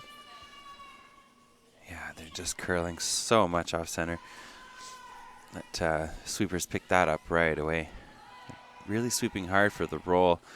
Like to nose and be shock at least, and I think they will do that. So Julie will have to go hit it. But chance for her deuce here, Julie McEvoy. Well played 7th end to get this opportunity. If she gets this shot, she will, as Ryan said, score her deuce to still trail 6-4. Important shot at this late stage of the game. Julie McEvoy at 3-2 could make things interesting on the results of the game on sheet number 5. If you have a few teams at 3-3, could create multiple tie-breaking scenarios. So final stone from Julie McEvoy. Need to hit and stay in the rings to score her deuce. Nice shot there. Great execution from the skips.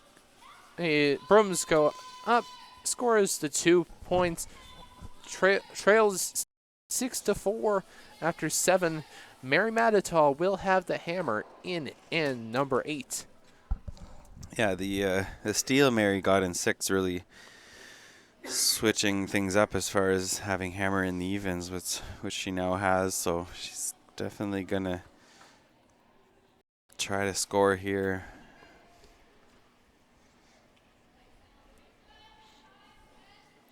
Note as we start this end, the next broadcast here on sheet number 3 will come to you at 12 o'clock as Kendall Thompson faces off against Brent in the men's draw 6 action. So you can catch that draw at 12 noon Atlantic time. We'll see Caeleigh MacLean here starting this 8th end, trying to set up a... Yeah, and it's a better start there for Caeleigh.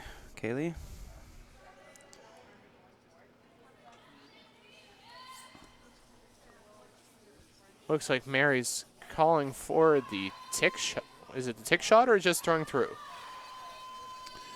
Oh, I missed the because there. it looked like the way that Mary was signaling. She thought about ticking. Looks like she may now just throw through the house. No need to keep rocks in play given the 6-4 lead, but you never know. She could play aggressively. I think you're right, John. Looks like tick, yeah. Oh yeah, for sure. It's pretty close too. Real close. So Julie will sweep this, trying to get it out. And it will just go out. So the rock will be the original position where it was.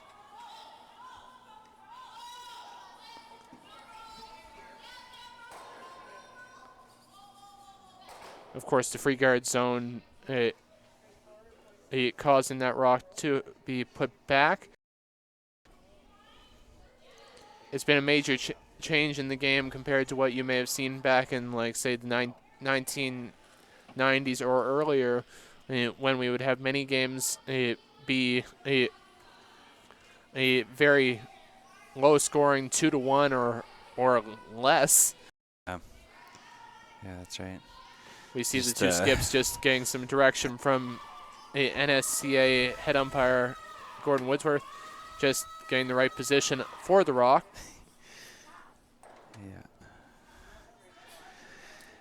Yeah, it's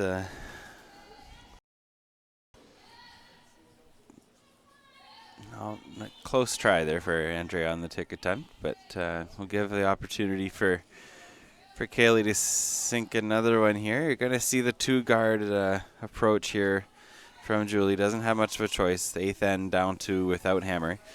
So the idea is to throw a high guard and then a tight guard, and just a few feet short on that one. So they're going to end up both fairly close to each other, but, you know, there's still 2 guards. So that will work in your favor. You're going to see Mary throw some peels, not on this stone, to the free rock guard zone that John was just mentioning, but after that, you're going to see her go up, peel those stones. Opportunity for the double peel being there, and that's because of the shorter distance created by the light guard. So Andrea Saulnier just playing into the house. Looks like it's going to just settle in the back of the 4-foot.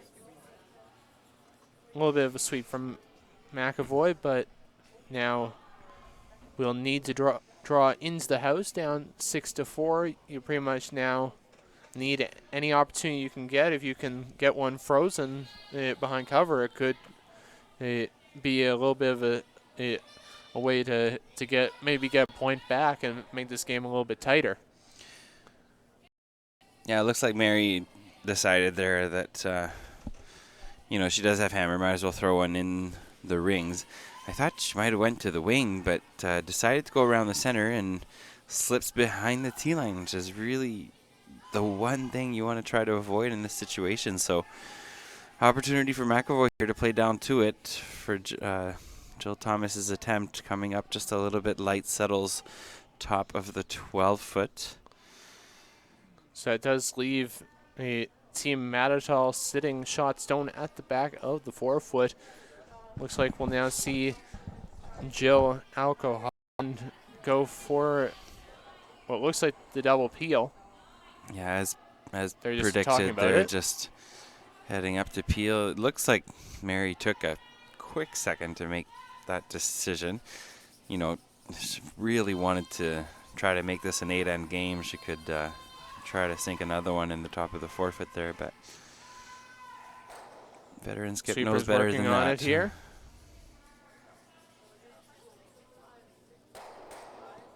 Ooh. A little bit, a bit of an opportunity there now for the Julie McEvoy ring.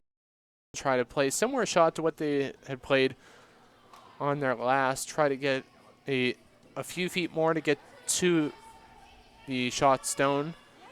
If they can freeze one behind the two guards, it could create a major opportunity to potentially score. Yeah, same shot, really. Jill Thomas here.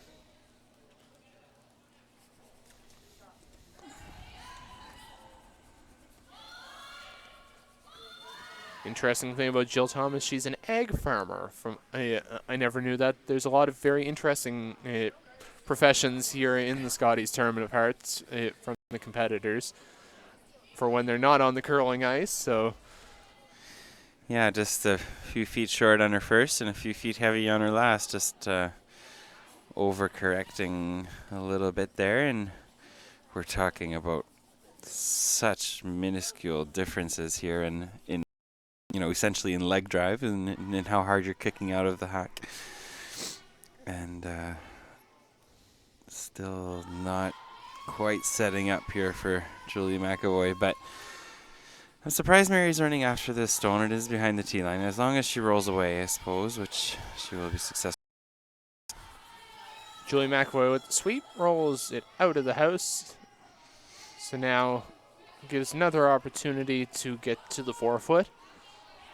Third attempt at this draw here. First for Sheena Moore.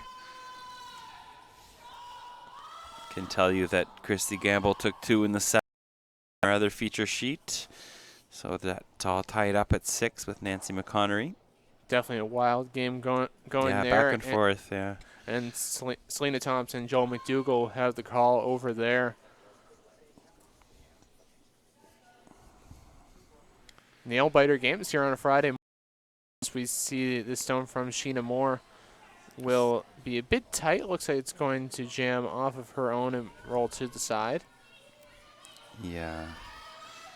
So. Oh. Maybe a little official timeout there.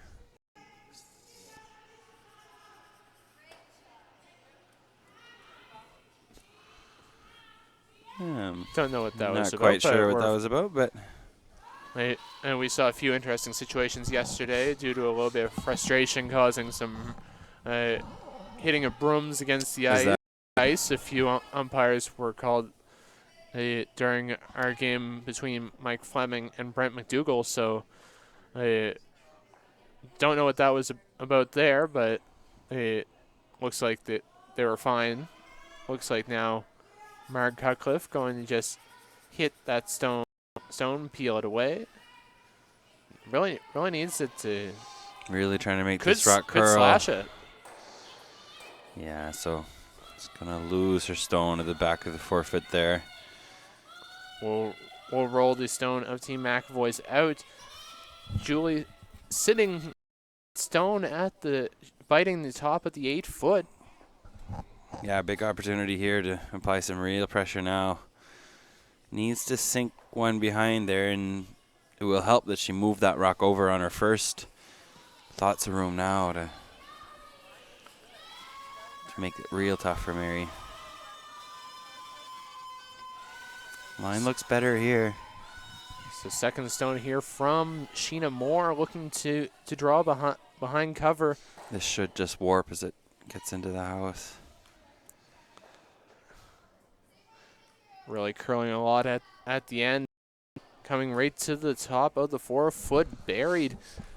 And again, that's the type of curl that we've seen all week from the ice made by John Wall. That it's just really imitating that really nice curl that you usually see at the national level in the arena surfaces here in the club level. And boy, it really helped create a great shot for Julie McEvoy and her team, sitting 2 here without last rock in end number 8. Yeah, I think that might have been the 4th try at that shot, but finally made it really good. Didn't quite get quite the amount of curl they were looking for, so Mary still feels she can, come around this guard and tap that back, if not out. And Mary's going to be pretty close to doing exactly that here. Getting to it, we'll tap that stone back. Will not remove it. It will sit at the back of the 8. No, nice shot, though, by Marg. With the angle that it sets up, it's not the worst thing for it not to have been removed. Julie's going to have to negotiate that stone now. Now on 2 skip stones for Julie McEvoy's first of 2. Quick update as McEvoy goes down. A Team Jill Brothers, the defending champions, score their deuce in end number 8 to take a 5-3 lead over Kristen McDermott. Big game going there for the defending champions, hoping to solidify a spot in the playoff picture. Kristen McDermott also looking to stay alive as well. Yeah, their experience really shining through on that game there, because a few steals in the first half and ended up with hammer in the 7th. They said, we don't want that. Played the blank. Kept the hammer in the 8th, got their deuce. So in the driver's seat, their defending champions is over on sheet 2.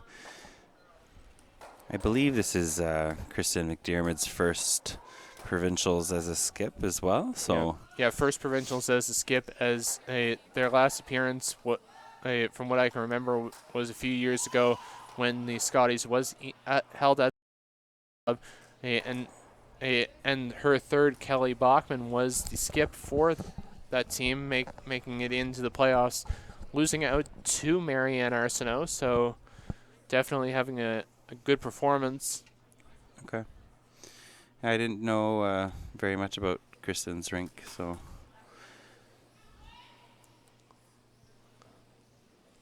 I know Kristen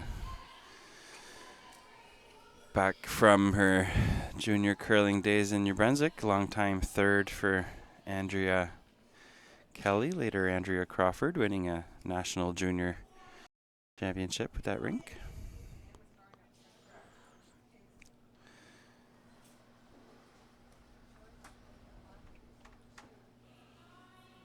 So first stone here from Mary Mattattall, the skip with a 4-1 record and up 6-4, hoping to clinch a spot in Sunday's final.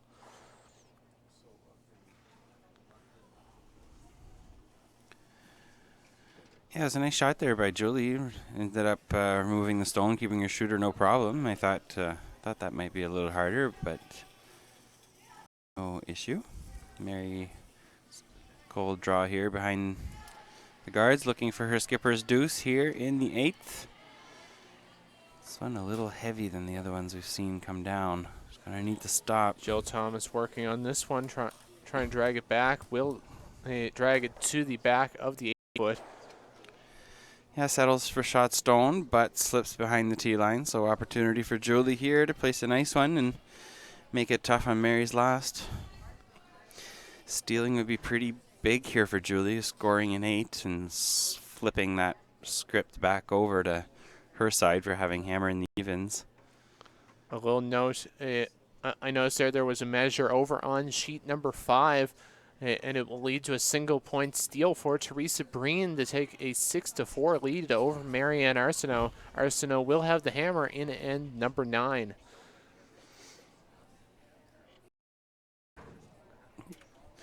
If things remain the way they are now, John, you're going to go from having 4 teams with 2 losses to 1 team with 2 losses. So everyone falling back here on the last day of round robin.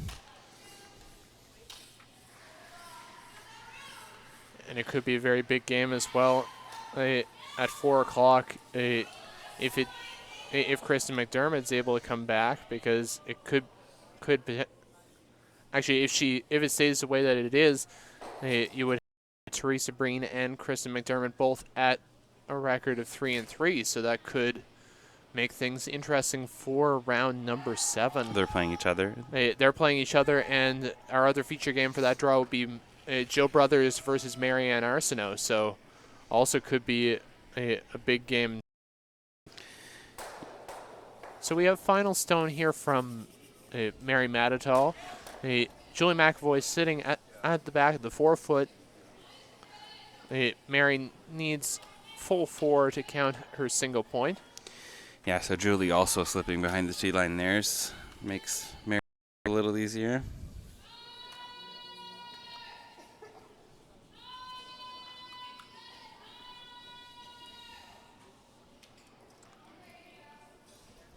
So final stone here in this end, number 8 from Mary Mattattall. Just looking for full 4-foot. Yeah, Sweeper's working this one pretty hard. Gonna have to drag it down to the 4-foot. If it stands a chance, gotta keep it moving. Oh no, it's gonna be short. Oh, it's gonna fall short, and a steal from Julie McEvoy to get back to this game. Yeah, she pulls within 1. That's huge. Scores her 1 to take a trail of 6-5. Mary Mattattall still leads and will have the hammer in end number 9. Yeah, and you know, can you force Julie to 1 and take the hammer to 10 if she wants? It's gonna be a fairly interesting finish here to this game. Big steal there from Julie. Mary looked a little puzzled there on her line. You see sometimes at the end of a curling game, the ice just get slightly slower. Might have been the case there. Something to watch for the last 2 ends.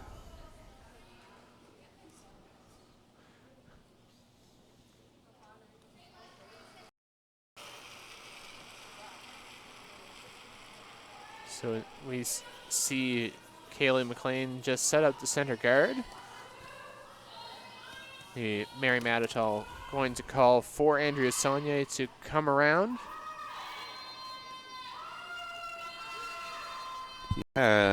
Game back on here for Mary. Went from having a 4-point lead to a 1-point lead. And I guess I may be making something out of nothing here, but again, it's also the pressure of the fact that if you do win this game, you get a win away from a trip to the Scotties Tournament of Hearts. She'd get the trip to Sunday's final, but again, the experience of Mary Mattattall still holding true for her team. A little bit of pressure, though. I'm sure her experience tells her that you don't think of that stuff when you're out there on the ice. But I can pretty much assure you there's a spot in the back of her mind somewhere where that thought is harboring.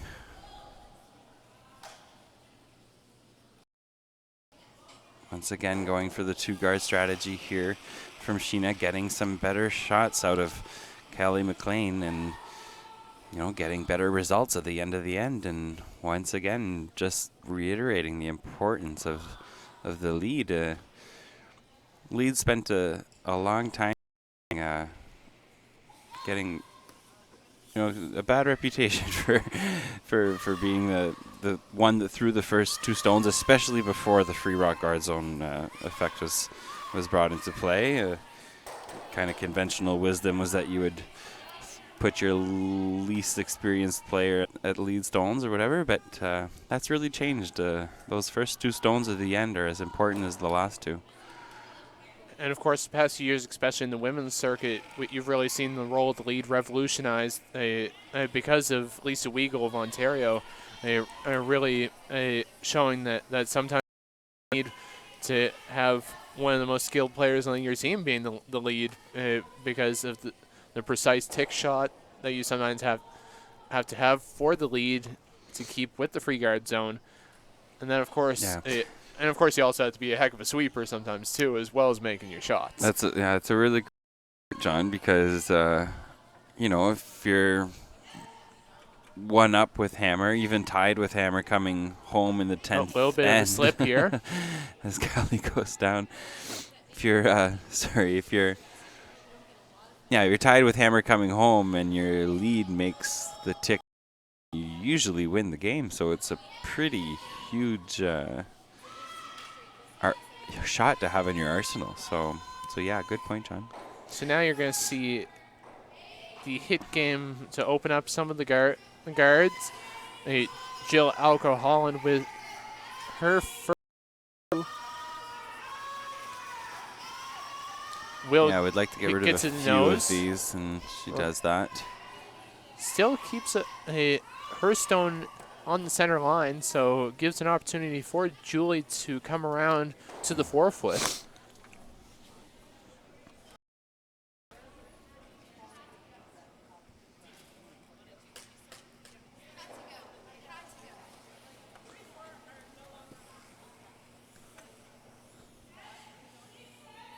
Jill Thomas with her first here. Looks pretty good compared to what we've seen in past ends. Sweepers starting to work on this. Just papers by their own.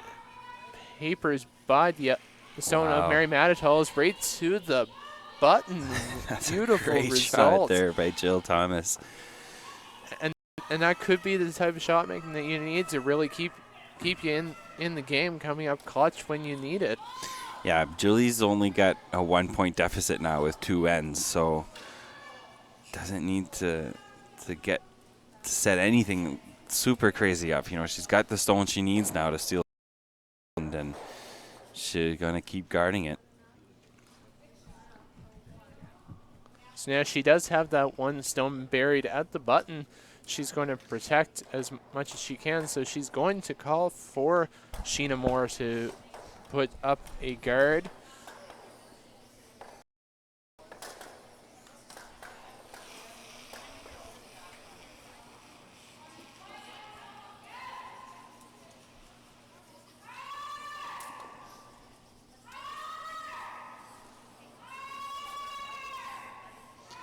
Nancy McConnery getting 1 in the 8th on our other feature sheet, on sheet 4. She's up 7-6 now on Christy Gamble. Had a shot for 2 there, but didn't quite curl enough.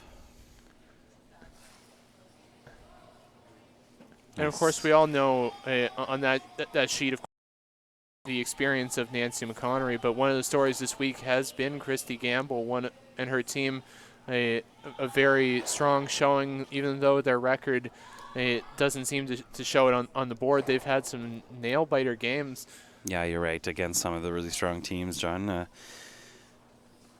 I've really been surprised. Well, not surprised, especially, but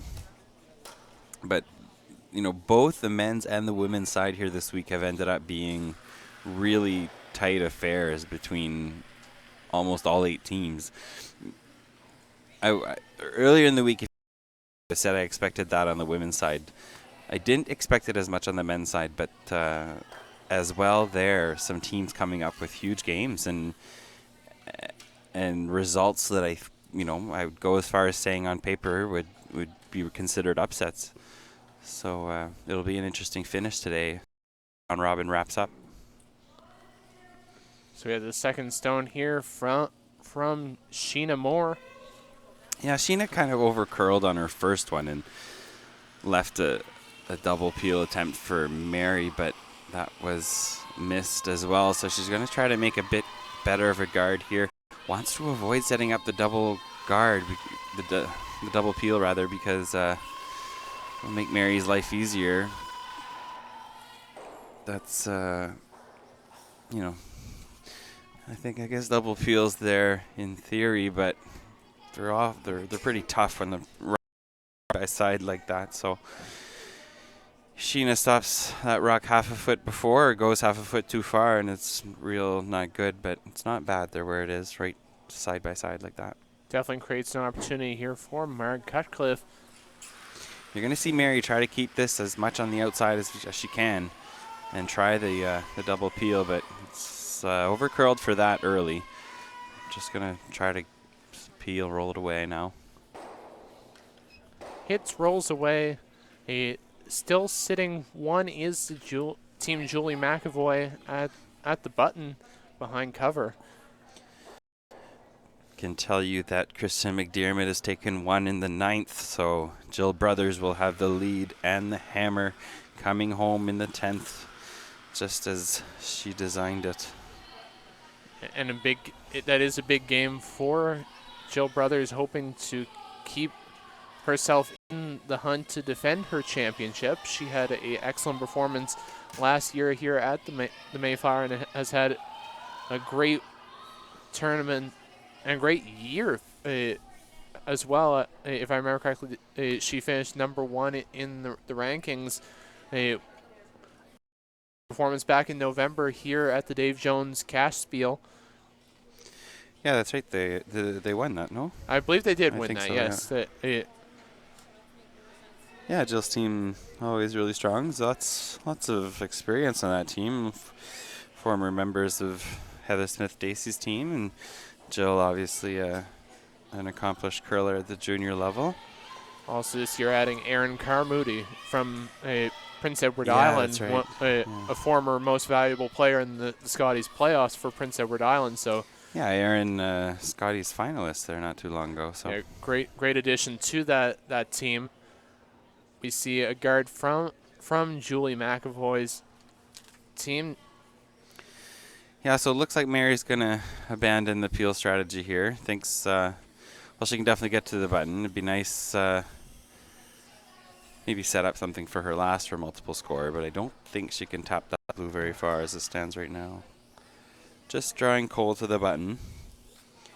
We'll try to make a bit better attempt than her last stone on the 8th, because leaves this one short. She'll have a hard time scoring. Yeah, especially because the angles are not really good on either. Should she leave it short? So big shot needed for Mary Mattattall.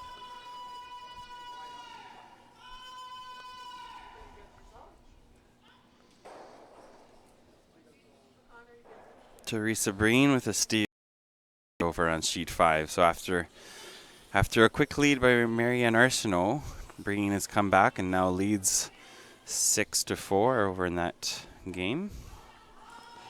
Sweepers working on this one of Mary Mattattall's, just looking to try to get to the stone at it's going to start to curl a lot here.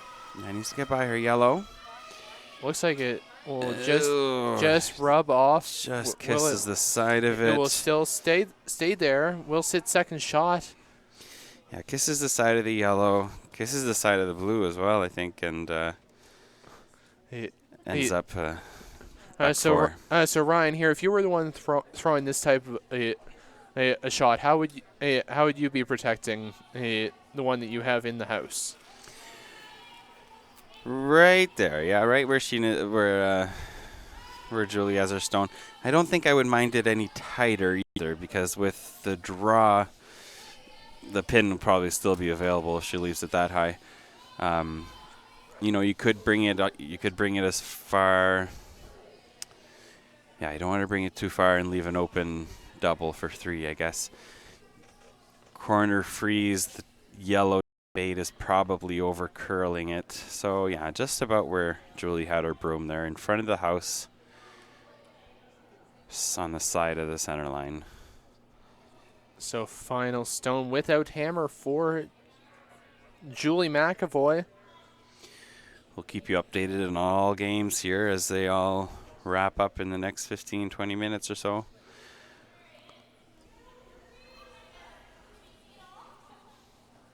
Sweeper's working on this. Looks like Jill Thomas in the house.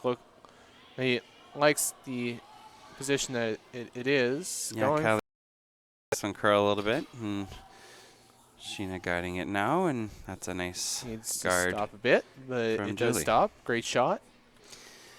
Now, I think, as I was mentioning, that she could You'll see a probably timeout get to the team button Mattattall with a cold draw. I think you throw top 12, top 8, and let your sweepers walk it in there. She probably can get to the button. But it looks like she's given up on that fairly easily. I think a bit of an in-off opportunity on the side there.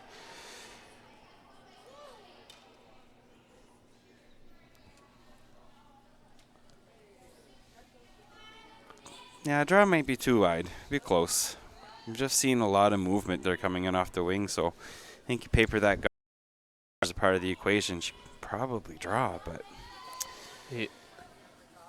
team's looking at all options. So as the teams are, as Team Mattattall looks at the options, Coach Stuart MacLean for Team McEvoy comes out to talk to his team at the other end of the rink.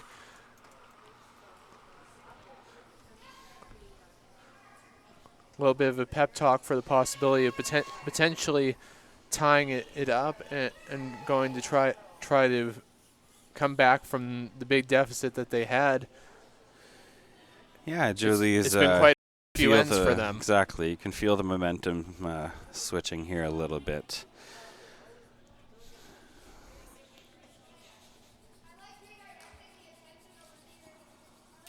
Marianne Arsenault with a single in the 9th over on sheet 5. So Teresa Breen has turned that game completely around. She comes home in the 10th with the hammer and the lead, trying to send the former champion down to 3 losses and join her there. So the clock has started up again for Mary Mattattall. Yeah, I think I like this call, John, because you make it, you've probably won the game. And if you don't, you're still going to have hammer coming home. So makes this perfect for 3.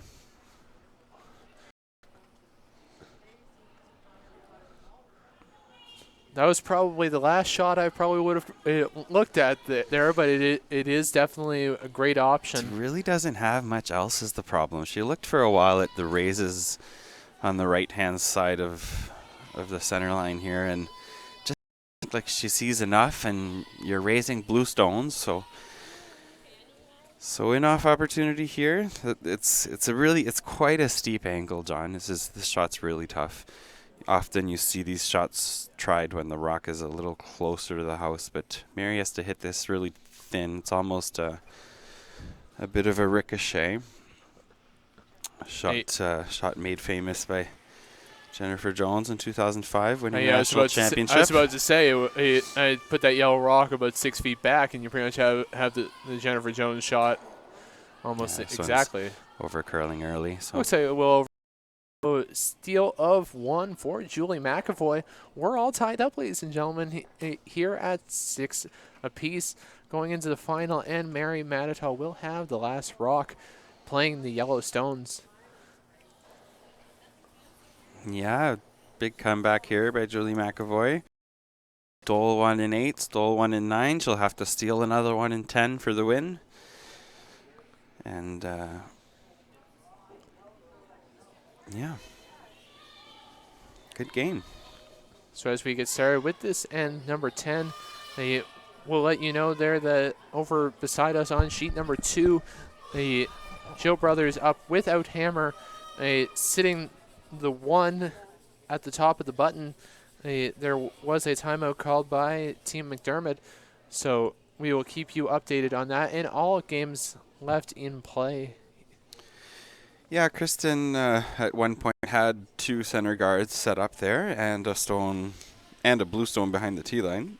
Things have changed around a little bit since then. No more guards left, but a few yellows in the house. We'll keep you updated as that one wraps up. So center guard put up by Caeleigh MacLean of Team McEvoy. That will bring Andrea Saulnier of Team Mattattall to come around behind that. Yeah, nice guard by Caeleigh. As we were mentioning a few ends ago, you're probably going to see 2 center guards here from Julie, so it's probably would have liked that one either a little farther or a little higher, because it kind of settles into that middle position. But just throw another one just over the hog line, really high. And that stone that Andrea just threw in the top of the 12-foot is going to end up serving as a 3rd guard for Julie, I would imagine. So second stone here from Caeleigh MacLean, looking appears to be, as you said, just across the hog line. Sweeper's working on this one. Try to get it by. This has to get over. These are real tough. These are real easy to hog because it's only about a foot shorter than where you want it. But perfect execution from Caeleigh and good sweeping from Jill and Sheena there to get that over into the perfect 1 position. Zone system made famous by Randy Furby's team, and widely utilized now by a lot of teams. So now you'll see Andrea Saulnier with her second, trying to. Yeah, he's got better line on this one. She really overcurled the first one, but he's got 3 stones to get around now. So by 1, by 2, by 3. They got by the 3rd. Settles into the top of the button. Top of the button. Great shot from the lead. Yeah. And definitely great say as well from our crew from 45 North. They are really giving you the exact path as it kept going down. Great job to director Sean and the crew behind the scenes from 45 North, giving you an insight into the game.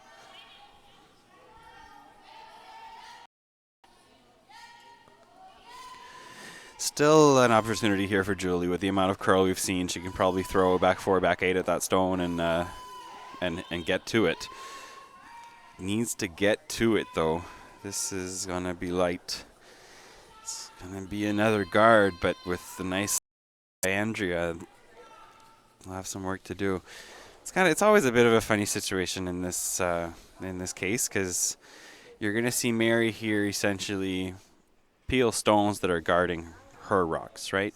But that's the experience showing through and knowing that those guards are eventually the only way that Julie will end up generating anything. So even though they're guarding your own stones, they need to go.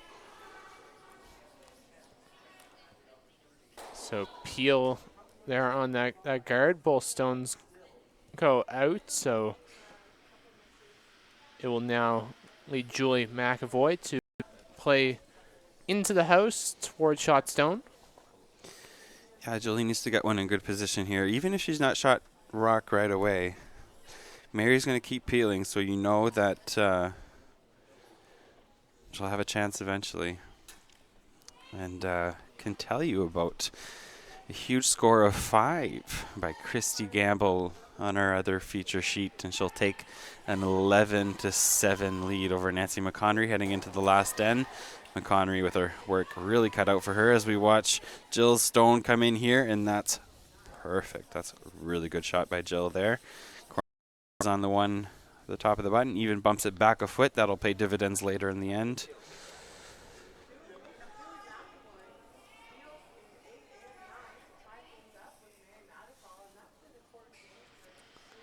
So now we see Jill Alco-Holland here, playing down to the stones at the 4 foot, I get from what I can see here.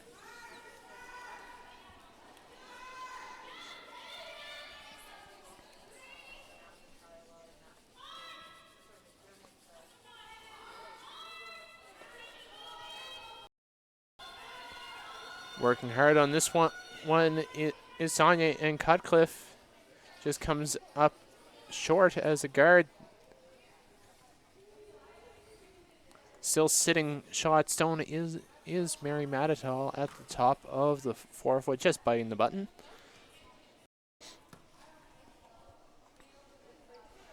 Yeah, so I think attempting to play down to that blue. Timeout called by Julie McEvoy's team, and that will bring Coach Stuart MacLean out to the ice. Yeah, big decisions to be made. 4:27 on the clock for Julie McEvoy, but again, 10th then, you really want to be able to have as much time as you need to make the shots, especially being that you've stolen in 8, stolen in 9. You need to figure out a way to steal again in 10. Yeah, that's right. Few options here for Julie, but none of them are easy. Yellow still shot.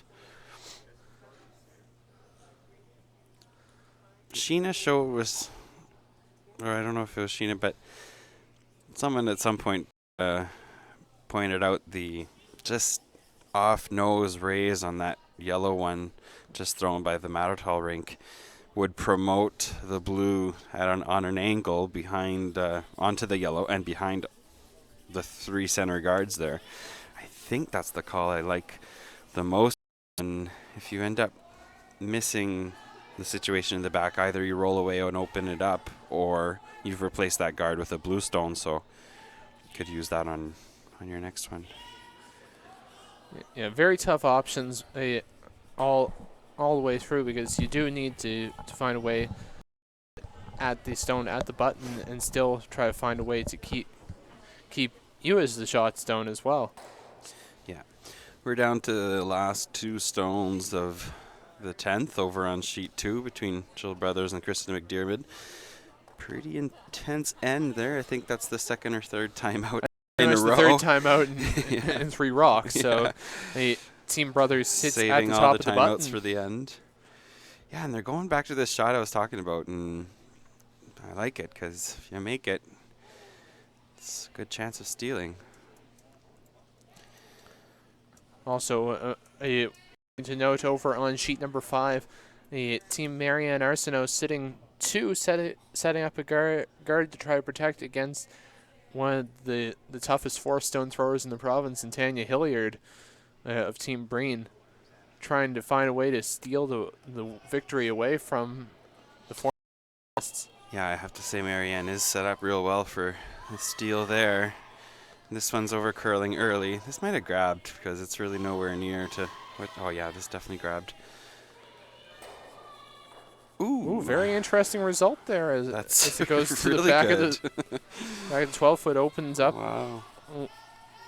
the path to the 4-foot.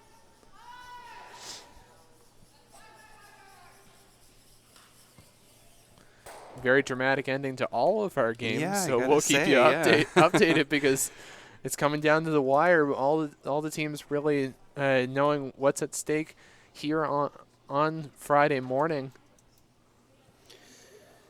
Cutcliffe here for Team Mattattall. Looks like she's just going to try to guard that path. Yeah, I would have thought that she might be playing like into the house. Because if that over curls an inch, boys, just like that. And there you go. It's open for the path in a blue on to yellow, and yeah. could And completely Julie change the approach for really Julie. need to throw that very hard either. Just needs to send that sideways onto that yellow a few feet. She's going to be shot rock behind a ton of guards.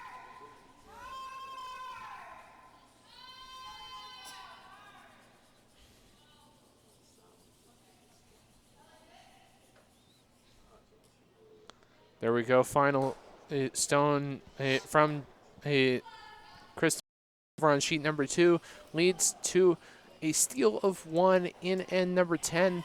Jill Brothers picks up the win over McDermott to put their record to. Jill actually had the hammer there. She just didn't have to throw her last. Yeah, didn't have to have her last. So she goes to a record of 4-2. You don't know how many chances you're going to get at making this shot, so you want to make it now, and it's just going to over-curl. Yellow still shot stone.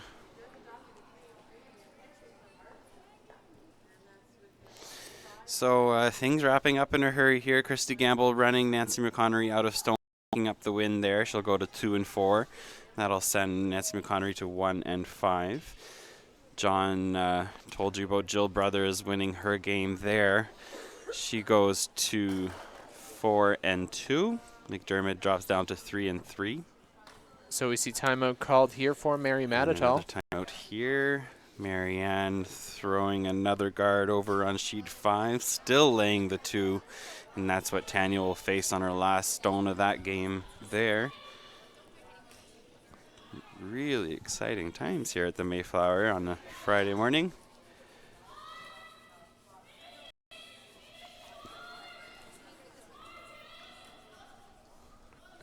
As Team Mattattall also discusses the shots, Team Arsenault just put up a guard on the center line to block the path on the outturn side, so it will lead Tanya Hilliard with a shot pretty much to the pin to try to save the game. Yeah, Tanya needs to draw the button here.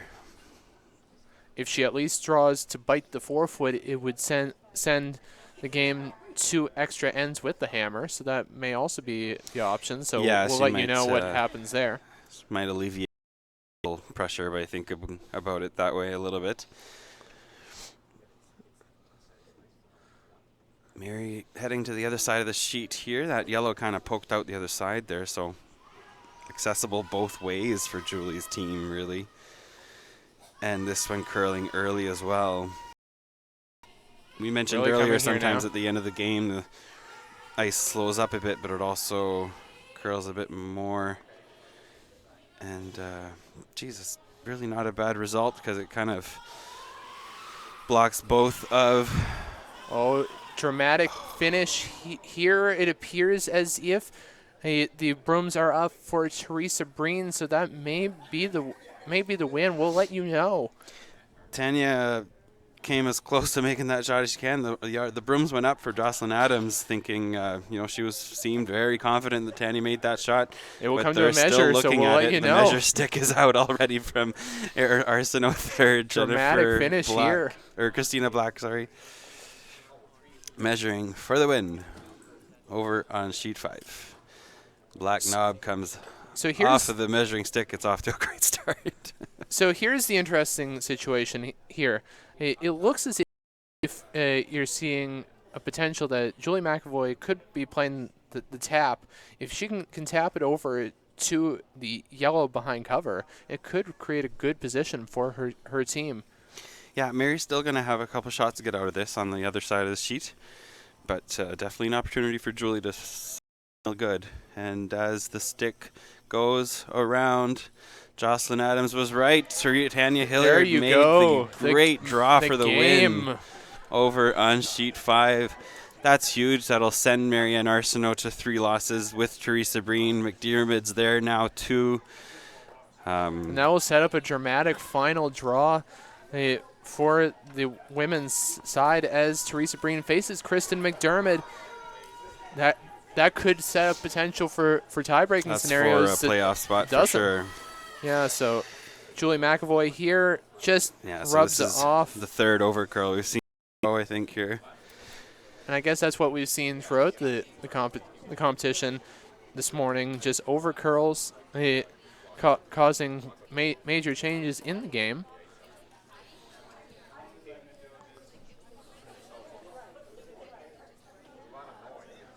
We're the last game here on the ice still in right play now, here. just trying to figure out who the final winner of this draw is before we have our final round at 4 o'clock. if Julie's only got one shot left here, so Mary's going to try to block it. And, Julie will have maybe an angle raise up there on the blue, but really tough options as opposed to this short little promotion here. Play the hit on that stone, but it's just going to guard.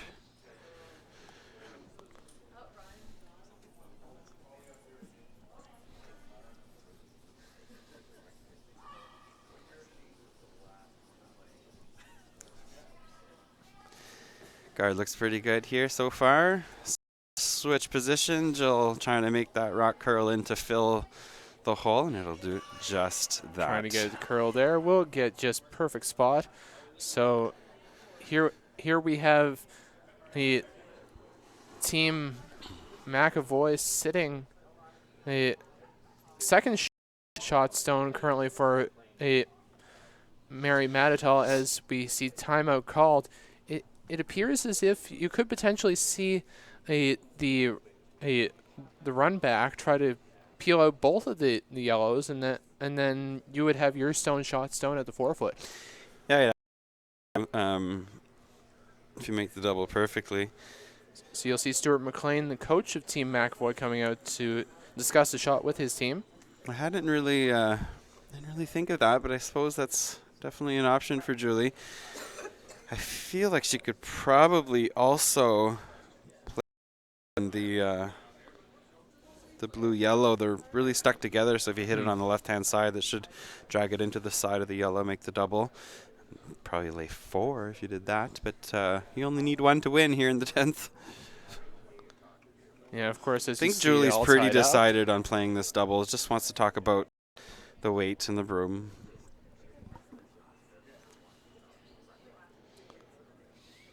She's seeing that there's a shot on the blue one as well. Sheena just saying she's afraid that they would catch the back yellow too thick and remain in the front. The easier shot is definitely this yellow double.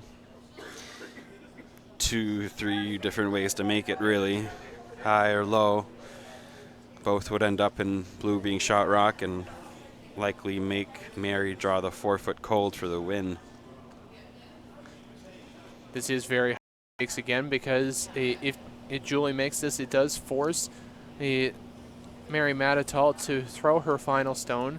If she doesn't, it pretty much sends Mary Mattattall to Sunday's final. So that's right, yeah. Important shot for Julie McEvoy here in this 10th end of action here at the Mayflower Curling. Hope you're enjoying this matchup. It's been an excellent morning of curling. Yeah, has it ever, John?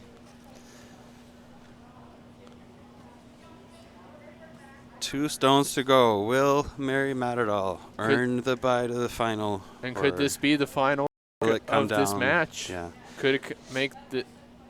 We could see a nail biter in draw 7, but right now we got to see if Mary Mattattall will have to throw. Final stone without last rock for Julie McEvoy. Early call for line from Jill Thomas in the house there. I think Jill Working slid a little tight on that. Looks pretty good now. Will be enough. Needs to get out of the 4 foot. Gets the roll, and there you go. Sitting shot stone is Julie McEvoy. Leaves a draw to the 4 foot for Team Mattatall for the win, with a chance to earn the bye to Sunday's final. Yeah, great execution from Julie McEvoy to send this to a last rock. Yeah, and it's always the way you like to see it as well, John. Someone earns their way into that position. So here we go. Mary Mattattall, the draw to the 4 foot for a spot in Sunday's championship final.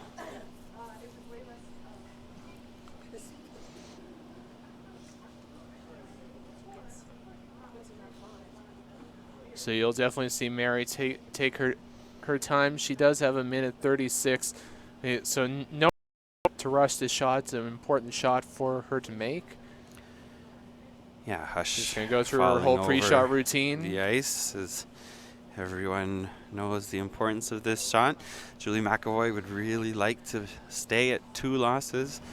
And the whole crowd on the edge of their seats. We have a lot of people up here against the glass watching this final shot. Very important. Final stone with the hammer for Mary Mattattall. She gets the 4-foot. She gets a bye to Sunday's final. They like the line, just the weight, they're saying. Looks like it's gliding a little bit. Was it a bit should too fudge much? when it hits the house. Looks pretty good, John. Does she make it for a Jill's spot in the final? Is it enough? Will she stop?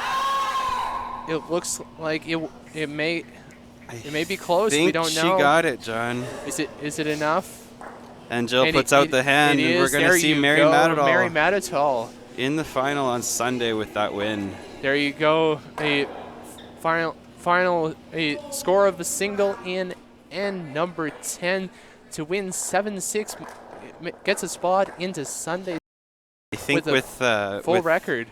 I think with sending Julie to 3 losses, I think that guarantees Jill a spot in the semifinal as well. Yeah, that would probably, as Jill now is at 4-2. So Jill's the only one at 2 losses left. As we sign off, any final thoughts there, Ryan, on this? No, it was a really great game here this morning. Mary comes out red hot as she has all week. Julie mounts a bit of a comeback, and then Mary pulls it off in the end. So a great game. We thank you for joining us here on Bell TV 1. We'll be back at noon with some men's play. Yeah, so we will have Team versus Team Brent McDougall here on sheet number 3. So on behalf of our Bellline TV 1 crew from 45 North and my broadcast colleague Ryan Corso, we say goodbye for now. We'll see you back at 12 o'clock for Thompson versus McDougall.